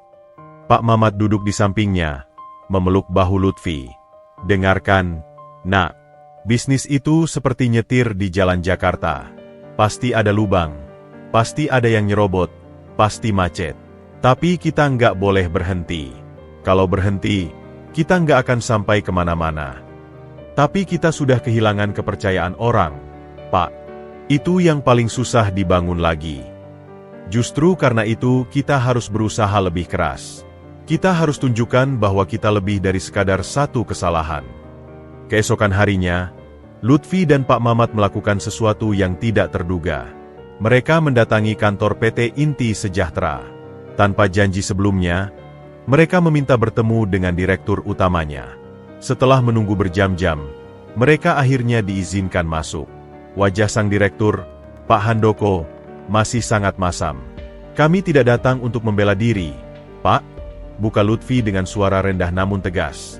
Kami datang untuk meminta maaf secara resmi. Kami akui, ini adalah kelalaian kami dalam merekrut dan mengawasi karyawan. Sebagai bentuk tanggung jawab, kami akan mengembalikan seluruh biaya pengiriman yang telah Bapak bayar, plus kompensasi kerugian yang kami hitung berdasarkan waktu dan tenaga yang terbuang. Kami tidak punya banyak, tapi ini semua yang kami punya. Dia menyodorkan sebuah amplop berisi uang tunai, seluruh tabungan mereka yang tersisa. Pak Handoko terkejut. Biasanya, perusahaan akan berkelit atau menyalahkan pihak lain. Kejujuran dan keberanian mereka untuk bertanggung jawab langsung adalah hal yang langka. Selain itu, sambung Pak Mamat, kami akan berusaha membantu Bapak mendapatkan dokumen cadangan atau setidaknya menghubungi pihak-pihak yang bisa membantu memperpanjang waktu tender. Kami punya kenalan di beberapa kantor yang mungkin bisa membantu. Mereka tidak berjanji muluk-muluk, hanya menawarkan bantuan yang mereka mampu. Pak Handoko diam, memandangi kedua orang di hadapannya, ayah dan anak, dengan pakaian sederhana namun rapi, dengan wajah lelah namun penuh ketulusan. Amplop ini, simpan saja, katanya akhirnya, mendorong kembali amplop itu. Uangnya tidak akan menutup kerugian kami. Tapi sikap kalian itu yang berharga. Dia menghela napas. Saya tidak akan menarik laporan polisi, untuk sekarang. Tapi saya juga tidak bisa menggunakan jasa kalian lagi. Risikonya terlalu besar. Itu adalah hasil terbaik yang bisa mereka dapatkan. Pulang dari kantor PT Inti, Lutfi merasa hancur, namun ada sedikit kelegaan. Badai belum benar-benar reda. Beberapa hari kemudian, sebuah artikel kecil muncul di rubrik ekonomi sebuah surat kabar lokal. Judulnya, Lutfi Express, Kisah Sukses atau Kelalaian Berbahaya. Artikel itu menyoroti hilangnya dokumen PT Inti Sejahtera, diselingi dengan wawancara dari sumber anonim yang meragukan kemampuan operasional perusahaan kecil seperti Lutfi Express dalam menangani klien korporat. Lutfi tahu pasti bahwa sumber anonim itu adalah Borneo Cargo. Tapi kali ini, dia tidak putus asa. Dibantu oleh Aisyah yang diam-diam memberikan saran melalui email, Lutfi menyusun strategi. Mereka mengadakan konferensi pers kecil-kecilan. Di depan beberapa rekan media kampus dan media lokal, dengan didampingi oleh Pak Mamat dan Budi, yang setia bertahan, Lutfi menyampaikan pernyataan resmi. Kami mengakui kesalahan kami. Tapi kami juga korban dari praktik bisnis tidak sehat yang dilakukan oleh pesaing kami. Kami memiliki bukti percakapan dan saksi yang menunjukkan bahwa mantan karyawan kami disuruh untuk menggagalkan operasi kami. Tapi, daripada menyalahkan, kami memilih untuk memperbaiki diri. Mulai hari ini, Lutfi Express akan menerapkan sistem tracking GPS pada setiap pengiriman, dan kami akan merekam setiap serah terima barang dengan video singkat. Kejujuran dan transparansi adalah prioritas kami. Pernyataan itu, yang disebarkan melalui media sosial dan media kampus, mendapat respons positif. Banyak pelanggan kecil mereka yang setia justru memberikan dukungan. Pesanan mulai kembali masuk, meski pelan. Badai pertama mereka telah berlalu. Mereka selamat, meski kapalnya penyok dan hampir kehabisan perbekalan. Tapi mereka belajar pelajaran berharga, bahwa dalam bisnis, kepercayaan adalah mata uang yang paling berharga, dan sekali hilang, ia harus ditebus dengan kerja keras yang berlipat ganda. Lutfi dan Pak Mamat duduk di teras rumah, memandangi si hijau perkasa yang sudah mulai reot. Kita hampir tenggelam, Pak, gumam Lutfi. Tapi kita nggak tenggelam, Nak, jawab Pak Mamat, tersenyum. Dan sekarang kita sudah tahu bagaimana rasanya dihantam badai. Lain kali, kita akan lebih siap. Mereka mungkin masih kecil, mungkin masih rentan. Tapi mereka telah membuktikan bahwa mereka memiliki sesuatu yang tidak dimiliki oleh raksasa seperti Borneo Cargo, ketahanan dan hati nurani. Dan di dunia bisnis yang keras, itu bisa menjadi senjata yang paling ampuh. Bab 10. Ekspansi dan pengakuan. Pasca badai yang nyaris menghancurkan mereka, Lutfi Express memasuki fase baru yang penuh dengan kehati-hatian dan inovasi. Rasa trauma atas pengkhianatan Anton tidak lantas membuat mereka menutup diri, tetapi justru memacu mereka untuk membangun sistem yang lebih kuat, lebih transparan, dan lebih tahan terhadap gangguan dari luar. Lutfi, dengan pengetahuannya yang terus berkembang di bangku kuliah, menyadari bahwa mereka tidak bisa lagi mengandalkan cara-cara tradisional jika ingin bertahan dan bersaing. Malam-malamnya dihabiskan di depan laptop tua. Kini dengan koneksi internet yang sedikit lebih baik berkat uang dari beberapa pesanan yang mulai kembali lancar. Ia meneliti, membaca, dan merancang. Ide tentang sistem tracking yang sempat ia sebut dalam konferensi pers kecilnya harus diwujudkan. Tantangannya besar. Bagaimana membuat sistem yang murah tetapi efektif untuk skala mereka yang masih sangat terbatas? Pak, kita harus investasi, ujar Lutfi suatu malam, menunjukkan layar laptopnya pada Pak Mamat yang sedang menghitung uang receh hasil hari itu. Kita beli smartphone bekas yang masih bagus untuk Budi dan supir baru nanti. Lalu saya akan bikin aplikasi sederhana untuk tracking. Pak Mamat mengerutkan kening. Smartphone? Itu kan mahal, Nak. Dan kita harus bayar pulsa internetnya juga setiap bulan. Uang kita pas-pasan. Ini investasi, Pak. Seperti dulu Bapak jual cincin nenek untuk saya sekolah. Jawab Lutfi, matanya berbinar dengan keyakinan. Dengan tracking GPS, pelanggan bisa lihat posisi paketnya secara real-time. Mereka jadi percaya. Dan kita bisa rekam bukti serah terima pakai kamera phone. Tidak bisa lagi ada yang bilang paket tidak sampai seperti dulu. Argumentasi itu akhirnya meyakinkan Pak Mamat. Mereka mengeluarkan sisa tabungan terakhir untuk membeli 2 unit smartphone bekas dan paket data bulanan. Lutfi, dengan bantuan seorang teman kampus yang jago programming, mengembangkan aplikasi tracking sederhana yang terhubung ke website Lutfi Express yang juga ia perbarui. Setiap supir kini wajib mengaktifkan GPS selama pengiriman dan mengambil foto bukti serah terima yang langsung diunggah ke sistem. Efeknya tidak instan, tetapi perlahan-lahan mulai terasa.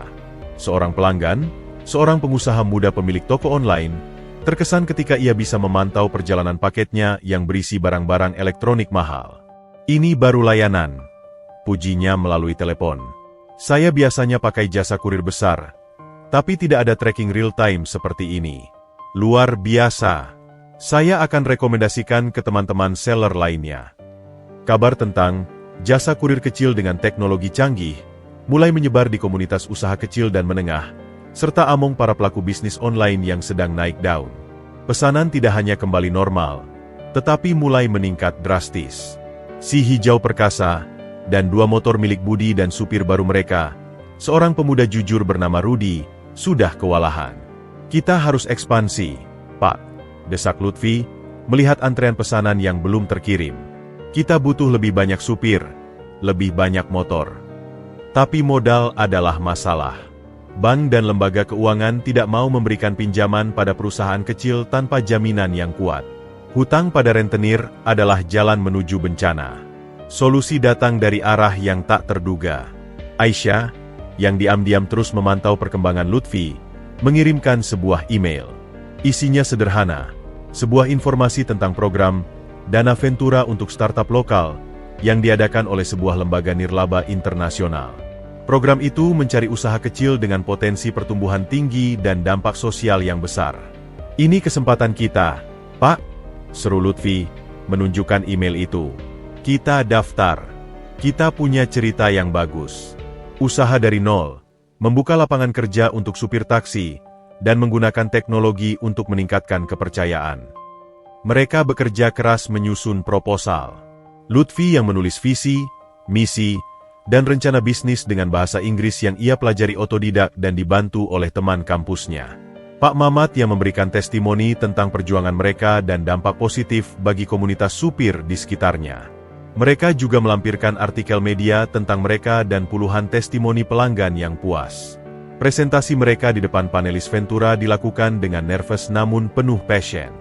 Lutfi, dengan baju barunya yang sederhana, berbicara tentang mimpi mereka untuk membuat Lutfi Express menjadi perusahaan logistik yang mengutamakan kejujuran dan teknologi. Pak Mamat, dengan seragam supirnya, menambahkan dengan cerita-cerita nyata dari jalanan yang tidak akan ditemukan di textbook manapun. Beberapa minggu yang menegangkan berlalu. Hingga suatu sore, sebuah telepon dari lembaga Ventura itu menghampiri. Proposal mereka diterima. Mereka mendapatkan suntikan dana segar yang cukup untuk membeli 5 motor baru, merekrut 5 supir tambahan, dan mengembangkan aplikasi yang lebih canggih. Ekspansi dimulai. Sebuah kantor sewaan kecil di sebuah ruko sederhana di daerah Cideng dijadikan base operasional. Lutfi mengatur jadwal dan rute dengan sistem yang lebih terstruktur. Pak Mamat melatih setiap supir baru dengan ketat, tidak hanya tentang cara mengemudi yang aman, tetapi juga tentang etika dan kejujuran, nilai inti dari Lutfi Express. Kesuksesan mereka mulai menarik perhatian media yang lebih besar. Sebuah stasiun TV nasional menyoroti mereka dalam segmen Startup Inspiratif. Reporter tersebut mewawancarai Lutfi dan Pak Mamat di antara lalu lalang supir seragam-seragam baru mereka. "Apa rahasia kesuksesan Lutfi Express, Pak Mamat?" tanya sang reporter. Pak Mamat tersenyum, melihat ke arah Lutfi dengan bangga. "Nggak ada rahasia, Mbak. Cuma kerja keras, jujur, dan jangan takut mencoba hal baru. Saya cuma supir taksi, tapi anak saya ini," ia menepuk punggung Lutfi, "dia yang bikin kita bisa pakai teknologi agar tetap jujur." Lutfi menambahkan, "Kami percaya bahwa di era digital ini, kejujuran bukan lagi kelemahan, tetapi justru kekuatan kompetitif advantage kami. Pelanggan bisa percaya pada kami karena mereka bisa memantau setiap langkah kami." Tayangan itu disaksikan oleh banyak orang, termasuk keluarga Sanjaya yang sedang berkumpul di rumah mewah mereka. Nyonya Maya terdiam. Matanya tertancap pada layar TV yang menayangkan Lutfi dengan percaya diri dan Pak Mamat yang tetap rendah hati. "Jadi itu anak yang dulu?" gumam Tuan Hendra, suaminya, yang juga ikut menonton. Nyonya Maya hanya mengangguk, tidak bisa berkata-kata. Campuran rasa malu, kagum, dan mungkin sedikit penyesalan menghantuinya. Bagi Lutfi dan Pak Mamat, pengakuan dari media adalah bonus. Hadiah terbesar adalah melihat usaha mereka tumbuh, mampu mempekerjakan lebih banyak orang, dan melayani lebih banyak pelanggan dengan prinsip-prinsip yang mereka pegang teguh. Malam itu, di kantor barunya yang masih berantakan namun penuh dengan semangat, Lutfi memandangi peta Jakarta yang dipenuhi dengan pin-pin rute pengiriman. Mereka telah melalui badai, dan mereka tidak hanya selamat, tetapi menjadi lebih kuat. Dari sebuah taksi tua, mereka kini memiliki armada kecil yang berseragam rapi, dilengkapi dengan teknologi sederhana namun efektif. "Kita sudah jauh, Pak," gumam Lutfi. "Masih jauh lagi, Nak," jawab Pak Mamat, berdiri di sampingnya. "Tapi selama kita tetap jujur dan tidak lupa dari mana kita mulai, kita akan baik-baik saja." Mereka mungkin masih kecil dibandingkan dengan raksasa-raksasa seperti Borneo Cargo. Tapi mereka telah mendapatkan sesuatu yang tidak bisa dibeli dengan uang. Pengakuan, rasa hormat, dan yang paling penting, kepercayaan yang telah mereka perjuangkan dengan susah payah. Dan di dunia bisnis, itu adalah modal yang tak ternilai harganya. Kesuksesan Lutfi Express, yang mulai mendapatkan sorotan media membawa angin segar sekaligus kecemasan baru. Usaha kecil yang lahir dari Gang Sempit Cideng itu kini telah bertransformasi menjadi perusahaan yang diakui, dengan armada belasan motor dan sistem teknologi yang menjadi pembicaraan. Setiap pagi, kantor sewaan mereka yang sederhana sudah riuh dengan suara mesin motor, supir yang sedang briefing rute, dan dering telepon yang tidak henti-hentinya dari calon pelanggan.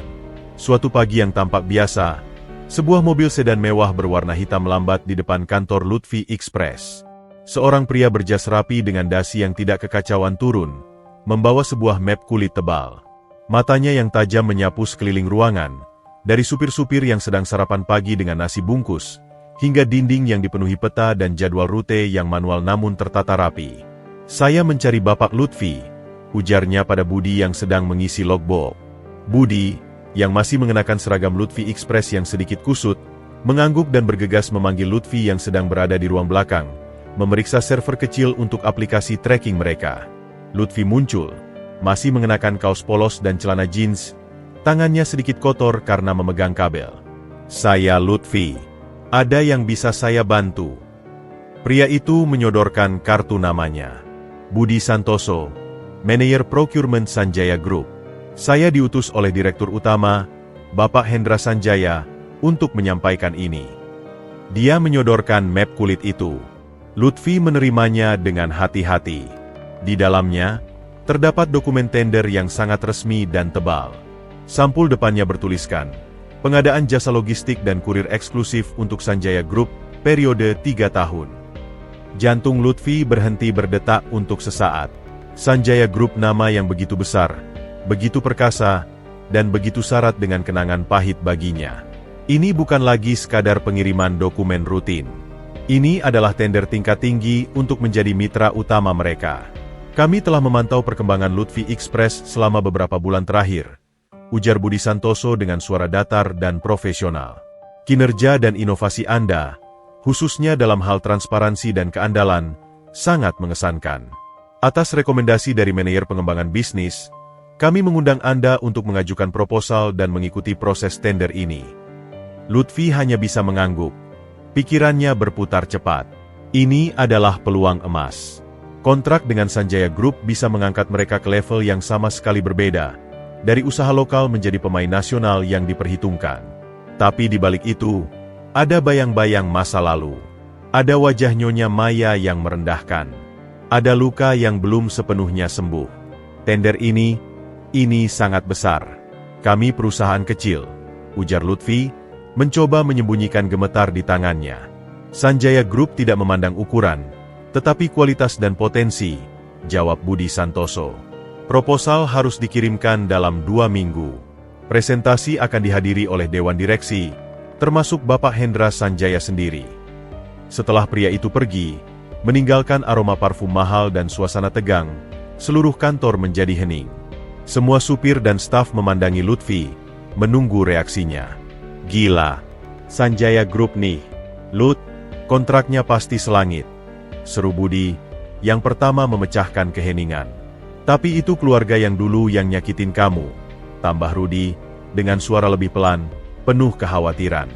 Lutfi membawa dokumen tender itu ke ruang belakang, di mana Pak Mamat sedang memperbaiki sebuah helm. Ia menyodorkan dokumen itu tanpa sepatah kata pun. Pak Mamat membukanya. Matanya perlahan-lahan membesar. Tangannya yang penuh urat dan bekas oli itu membalik halaman demi halaman. Meski mungkin tidak semua istilah bisnis yang tercantum dipahaminya. Dia yang datang sendiri? Tanya Pak Mamat akhirnya. Suaranya berat. Utusannya. Katanya, tender ini atas rekomendasi manajer pengembangan bisnis mereka. Lutfi berhenti sejenak. Itu jabatan Aisyah sekarang, kan? Pak Mamat mengangguk pelan. Dia meletakkan dokumen itu di meja, lalu memandangi Lutfi. Jadi, bagaimana? Mau kita coba? Pak, ini keluarga yang menghina kita, yang menganggap kita sampah. Sekarang kita harus membungkuk di hadapan mereka, memohon kontrak? Protes Lutfi. Suaranya mulai meninggi oleh emosi yang tertahan.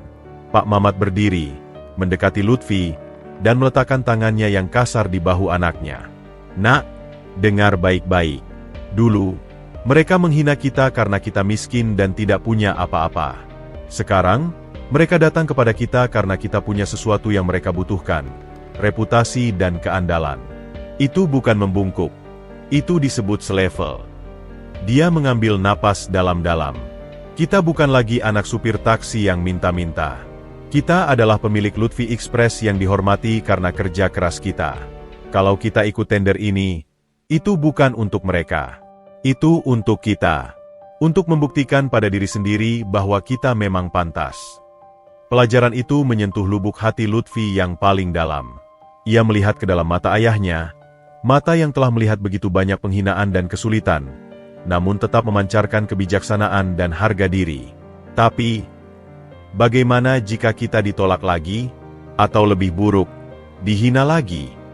Kalau ditolak, ya kita sudah mencoba. Kalau dihina, Pak Mamat tersenyum getir. Kita sudah biasa dihina. Tapi sekarang, kita punya kekuatan untuk membalikan itu. Kita punya pilihan untuk bilang tidak jika mereka tidak menghormati kita. Malam itu, Lutfi tidak bisa tidur. Dokumen tender itu terbuka di mejanya, seperti sebuah tantangan sekaligus momok. Dia menelepon Aisyah. Tender itu, atas rekomendasimu? Tanyanya langsung tanpa basa-basi. Ada jeda di seberang sana. Sebagian.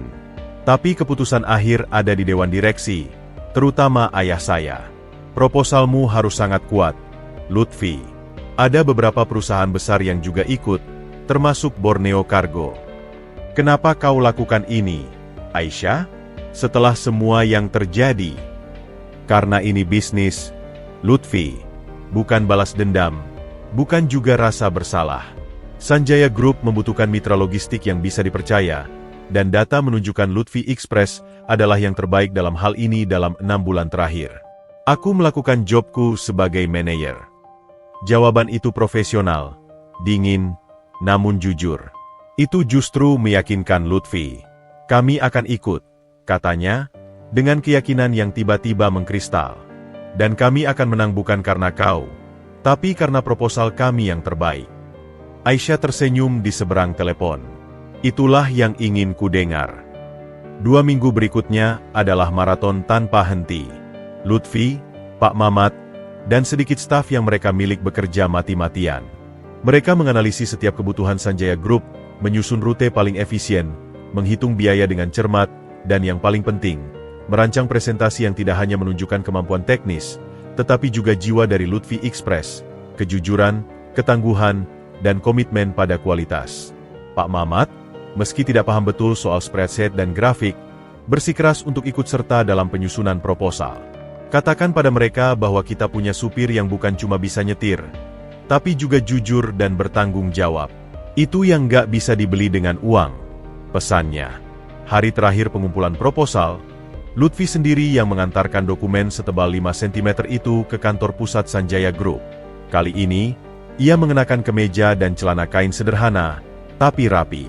Ia tidak lagi merasa seperti penyusup yang tidak diundang. Resepsionis yang menerimanya terlihat terkejut ketika Lutfi menyatakan diri mewakili Lutfi Express. Tunggu sebentar. Ya, saya akan konfirmasi ke atas, katanya dengan sikap sedikit meragukan. Beberapa menit kemudian, bukan resepsionis yang kembali, tetapi Aisyah sendiri. Dia tersenyum kecil. Proposalnya. Di sini, jawab Lutfi, menyerahkannya. Ayah saya, dia cukup terkesan bahwa kalian berani ikut. Tapi dia juga skeptis. Borneo Cargo memberikan penawaran yang sangat agresif secara harga. Lutfi mengangguk. Kami tidak bisa bersaing dalam harga. Tapi kami menawarkan sesuatu yang lebih berharga, ketenangan pikiran. Tidak ada dokumen yang akan hilang, tidak ada paket yang akan terlambat tanpa alasan yang jelas. Aisyah memandanginya, dan untuk pertama kalinya sejak lama, Lutfi melihat secercah kebanggaan di matanya. Presentasinya minggu depan. Berikan yang terbaik, Lutfi, untuk Lutfi Express. Saat Lutfi berbalik untuk pergi, Aisyah memanggilnya lagi. Lutfi, ibu saya akan ada di ruang presentasi itu. Lutfi berhenti, tapi tidak menoleh. Terima kasih untuk infonya. Dia terus berjalan, meninggalkan gedung megah itu dengan perasaan yang campur aduk. Takut, bangga, marah, dan determinasi. Ini bukan lagi sekadar tender bisnis. Ini adalah pertempuran untuk harga diri, untuk membuktikan bahwa nilai seseorang tidak ditentukan oleh latar belakangnya, tetapi oleh kontribusi dan integritasnya. Dan Lutfi siap bertempur. 2 minggu menuju presentasi tender Sanjaya Group adalah periode yang paling menegangkan dalam hidup Lutfi. Setiap jamnya dihabiskan untuk menyempurnakan proposal, menyusun slide presentasi, dan berlatih hingga larut malam. Kantor kecil Lutfi Express berubah menjadi pusat komando, dipenuhi dengan kertas, papan tulis penuh coretan, dan aroma kopi kental yang tidak pernah berhenti diseduh. Pak Mamat, meski tidak sepenuhnya memahami semua detail teknis, hadir di setiap pertemuan, duduk di sudut dengan bangga, memberikan dukungan moral dan sesekali menyelipkan nasihat bijak dari sudut pandangnya sebagai orang jalanan.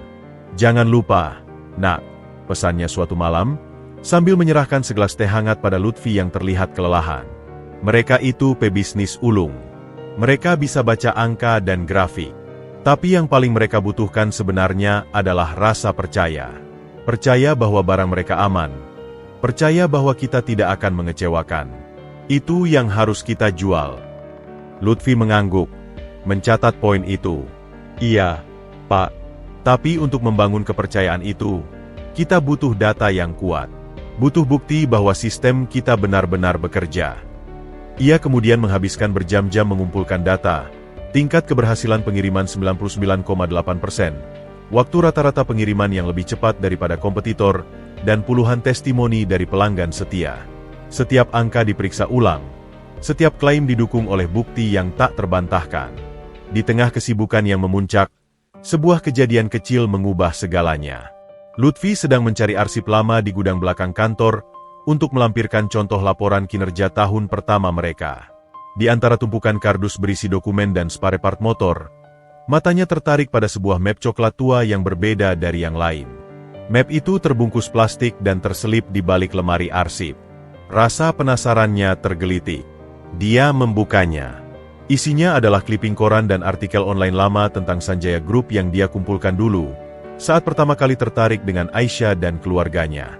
Itu adalah semacam penelitian naifnya tentang dunia yang begitu jauh darinya. Dengan senyum kecut, ia membalik-balik halamannya. Ada profil Tuan Hendra Sanjaya, artikel tentang ekspansi bisnis mereka, dan kemudian, sebuah artikel kecil dari rubrik sosial sebuah tabloid tua. Judulnya, Nyonya Maya Sanjaya, Misteri Penyakit dan Hilangnya dari Dunia Sosial. Artikel itu terbit sekitar 19 tahun yang lalu, tidak lama sebelum ia ditemukan di dalam kardus.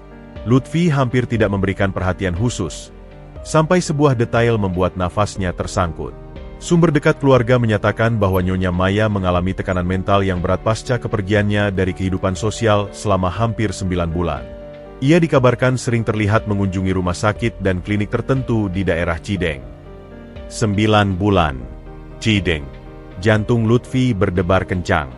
Sebuah kecurigaan yang absurd dan mengerikan mulai merayap di benaknya. Ia membereskan map itu dengan gemetar dan segera membuka laptopnya. Dengan tangan yang hampir tidak stabil, ia mengetik nama Maya Sanjaya dan Cideng di mesin pencari. Tidak ada hasil yang relevan.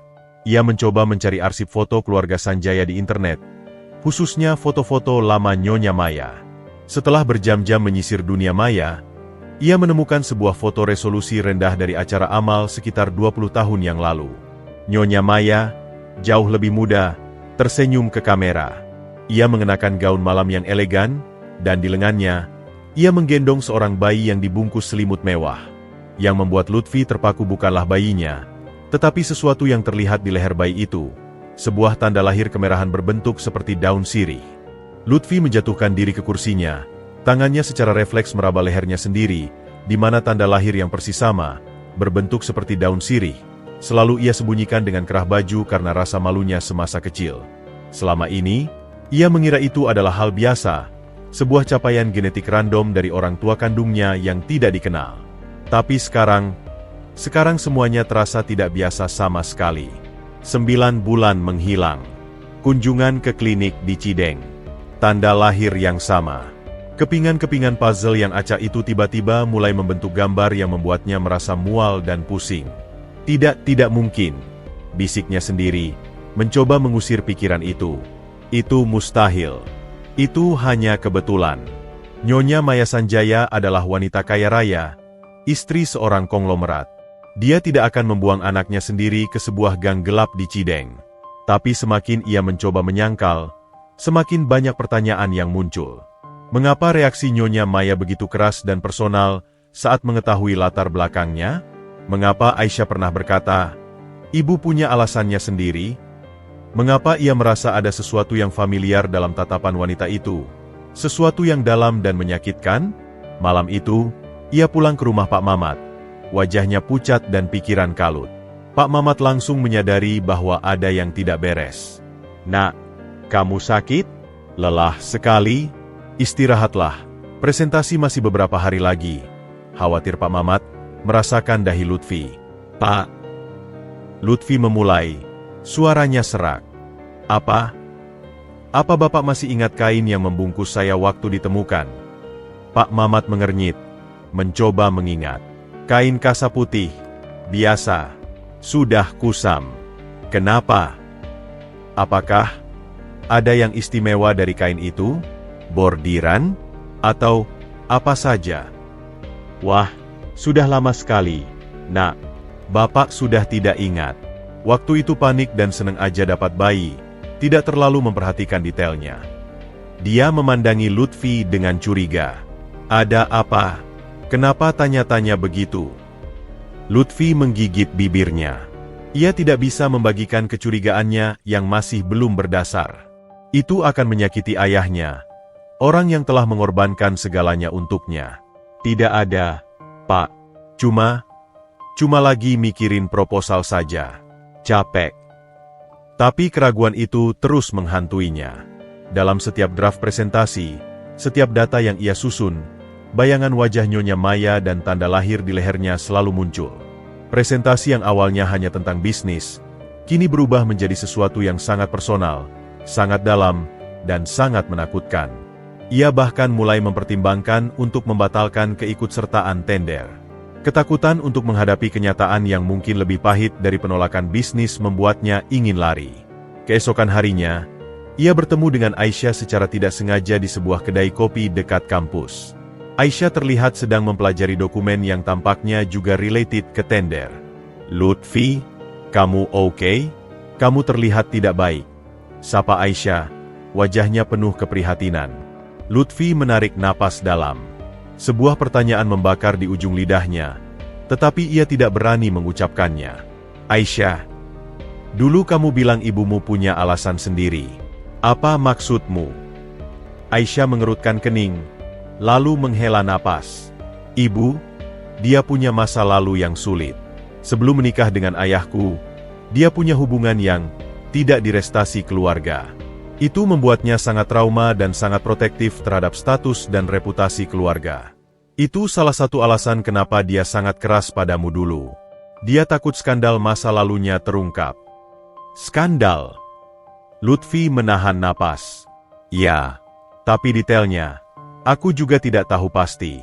Itu adalah topik yang sangat sensitif di rumah kami. Bahkan ayahku mungkin tidak tahu semuanya." Percakapan itu bukannya menjawab pertanyaan, malah menambah dalam misteri dan kekhawatiran Lutfi. Malam sebelum presentasi, Lutfi berdiri lama di depan cermin di kamarnya. Dengan hati-hati, ia membuka kancing kemejanya dan melihat tanda lahir berbentuk daun sirih di lehernya. Itu adalah bagian dari dirinya yang selalu ia anggap biasa, bahkan sedikit memalukan. Kini, itu terasa seperti sebuah petunjuk rahasia, sebuah cap yang menghubungkannya dengan sebuah rahasia keluarga yang gelap. Apakah ia akan menghadapi tidak hanya dewan direksi sebuah perusahaan, tetapi juga wanita yang mungkin adalah ibu kandungnya? Wanita yang membuangnya dan sekarang mungkin akan duduk menghakimi proposalnya? Dengan gemetar, ia mengancingkan kemejanya kembali. Tidak peduli apapun yang terjadi, tidak peduli kebenaran macam apa yang akan ia hadapi, ia harus tetap kuat. Untuk Pak Mamat, untuk Lutfi Express, dan untuk dirinya sendiri. Presentasi besok bukan lagi sekadar tentang memenangkan tender. Itu tentang menghadapi bayang-bayang masa lalu yang mungkin akan mengubah hidupnya selamanya. Hari yang dinanti-nanti dan ditakuti itu akhirnya tiba. Langit Jakarta pagi itu cerah, seolah mengejek kegelisahan yang menggerogoti diri Lutfi. Ia berdiri di depan cermin di kamar kosnya, mengenakan satu-satunya setelan jas yang ia miliki, jas biru tua sederhana yang disewanya khusus untuk acara ini. Setiap helai kain terasa seperti beban. Setiap lipatan sempurna menyimpan kenangan akan setiap tetes keringat dan air mata yang telah mengantarkannya ke sini. Tangannya, yang biasanya mantap memegang setir atau mengetik kode, kini gemetar saat ia mencoba mengikat dasinya. Teleponnya berdering. "Itu Pak Mamat. Sudah siap, Nak?" Suara ayahnya terdengar tegang, namun penuh keyakinan. "Sebentar lagi, Pak. Bapak di mana?" "Sudah di depan kosanmu. Aku antar kamu pakai si hijau perkasa. Biar mereka ingat dari mana kita mulai."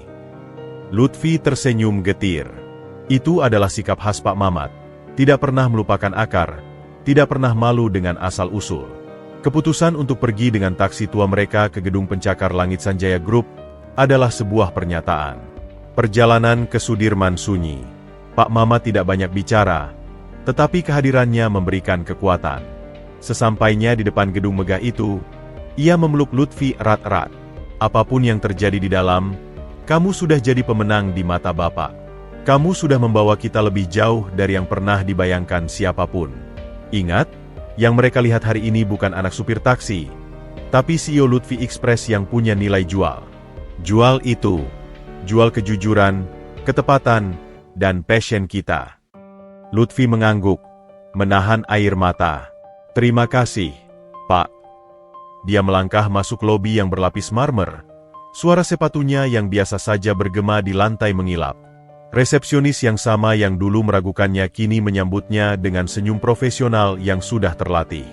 "Tuan Lutfi, tim Sanjaya Group sudah menunggu di lantai 40. Silakan masuk ke elevator khusus di sebelah kanan." Elevator itu sunyi dan cepat, membawanya melesat ke atas, meninggalkan dunia nyata di bawah. Pikirannya berputar pada presentasinya, pada data-data yang sudah ia hafal, dan pada kemungkinan yang jauh lebih menakutkan, wajah Nyonya Maya di seberang meja. Pintu elevator terbuka ke sebuah ruang resepsionis yang lebih mewah lagi. Seorang asisten pribadi segera menyambutnya dan membimbingnya ke sebuah pintu kayu besar bertuliskan, "Ruang Direksi." Lutfi menarik napas dalam-dalam, mengingat nasihat Pak Mamat, dan mendorong pintu itu terbuka. Ruangannya luas, didominasi oleh meja rapat panjang dari kayu mahoni yang berkilau. Di baliknya, jendela panorama menunjukkan pemandangan Jakarta yang gagah di bawah sinar matahari. Tapi Lutfi hampir tidak memperhatikan pemandangan itu. Matanya langsung tertuju pada 3 orang yang duduk di seberang meja. Tuan Hendra Sanjaya duduk di tengah, berwibawa dan dingin, mengenakan setelan jas yang jelas harganya setara dengan seluruh armada Lutfi Express. Di sebelah kirinya, Aisyah, yang mencoba tersenyum kecil namun tegang. Matanya penuh dengan dukungan dan kecemasan yang tertahan. Dan di sebelah kanan Tuan Hendra, duduk Nyonya Maya. Wanita itu tampak lebih tua dari yang diingat Lutfi, tapi masih elegan dan angkuh. Tatapannya, saat bertemu dengan Lutfi, sesaat goyah, menunjukkan sebuah kejutan yang dalam, sebelum kembali dingin dan profesional. Lutfi bisa merasakan detak jantungnya di kerongkongannya. Tanda lahir di lehernya terasa seperti terbakar. "Silakan duduk, Tuan Lutfi," sapa Tuan Hendra, suaranya datar dan berwibawa, tidak menunjukkan emosi apapun. Lutfi duduk, meletakkan laptop dan proposalnya di meja. Tangannya masih sedikit gemetar, tetapi suaranya cukup stabil saat ia memulai. "Terima kasih atas kesempatannya, Bapak dan Ibu Direksi. Nama saya Lutfi, CEO dan pendiri Lutfi Express." Presentasinya dimulai. Slide demi slide ia jelaskan dengan lancar, terlepas dari badai di dalam hatinya. Ia berbicara tentang angka, tentang sistem tracking, tentang efisiensi rute, dan tentang testimoni pelanggan. Setiap kata diucapkan dengan keyakinan, setiap data disampaikan dengan presisi. Ia tidak menjual mimpi kosong, ia menjual realitas yang telah mereka buktikan. Tuan Hendra sesekali mengangguk, mencatat sesuatu. Aisyah terlihat semakin percaya diri, bangga dengan performa Lutfi. Tapi mata Lutfi terus tertarik pada Nyonya Maya. Wanita itu tidak banyak mencatat. Dia hanya menatap Lutfi dengan intensitas yang mengganggu, seolah mencoba memecahkan sebuah teka-teki yang membuatnya gelisah. Lutfi melihat bagaimana matanya sesekali menyipit, seperti mengenali sesuatu, lalu mengalihkan pandangan dengan cepat, seolah takut ketahuan.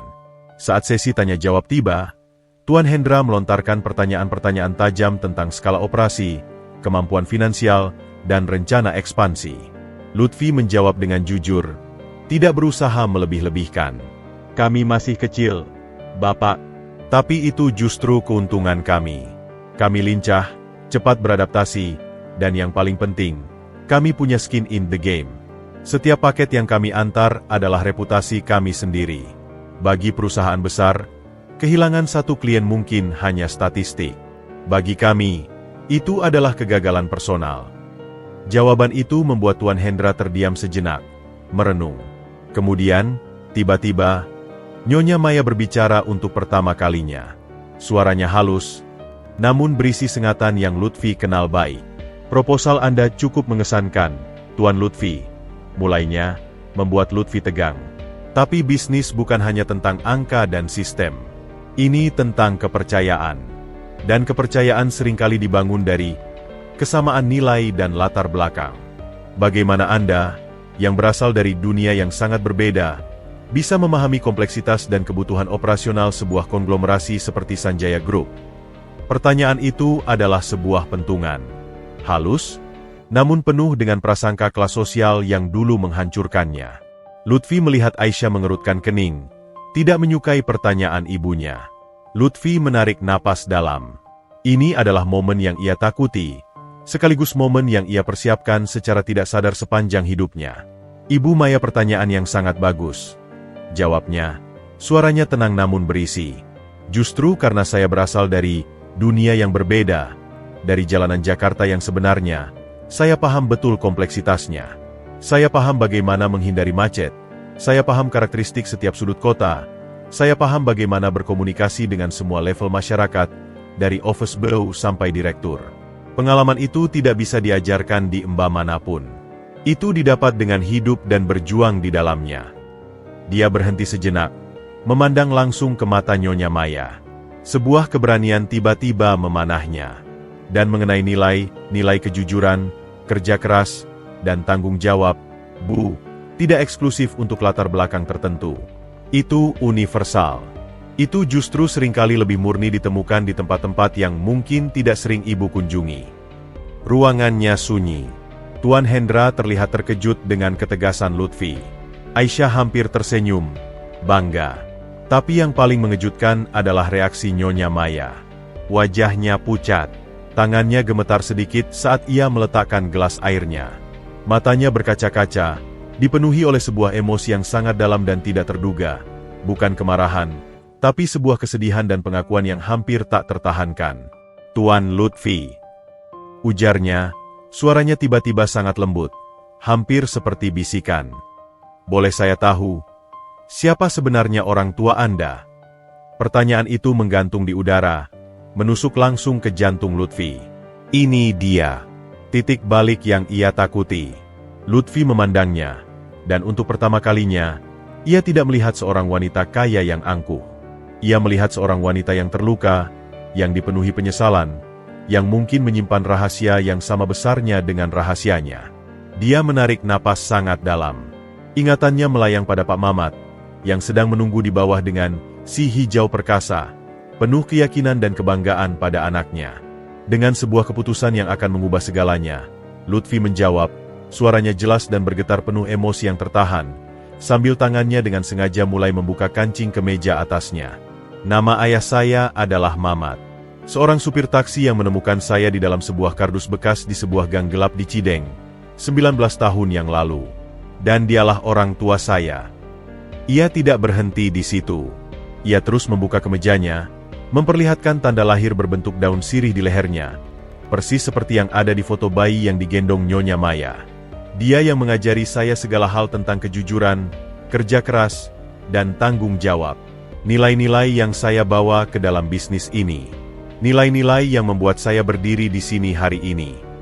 Dia menatap langsung ke mata Nyonya Maya, yang kini sudah benar-benar berlinang air mata, wajahnya hancur oleh pengakuan yang tak terelakkan.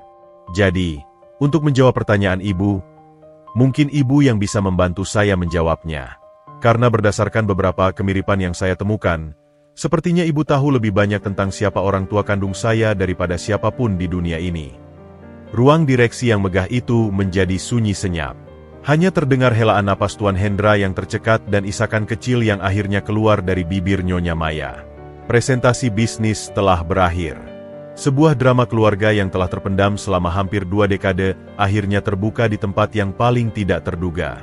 Lutfi berdiri di sana, tidak lagi sebagai pengusaha muda yang memohon kontrak, tetapi sebagai seorang manusia yang menuntut kebenaran tentang asal-usulnya.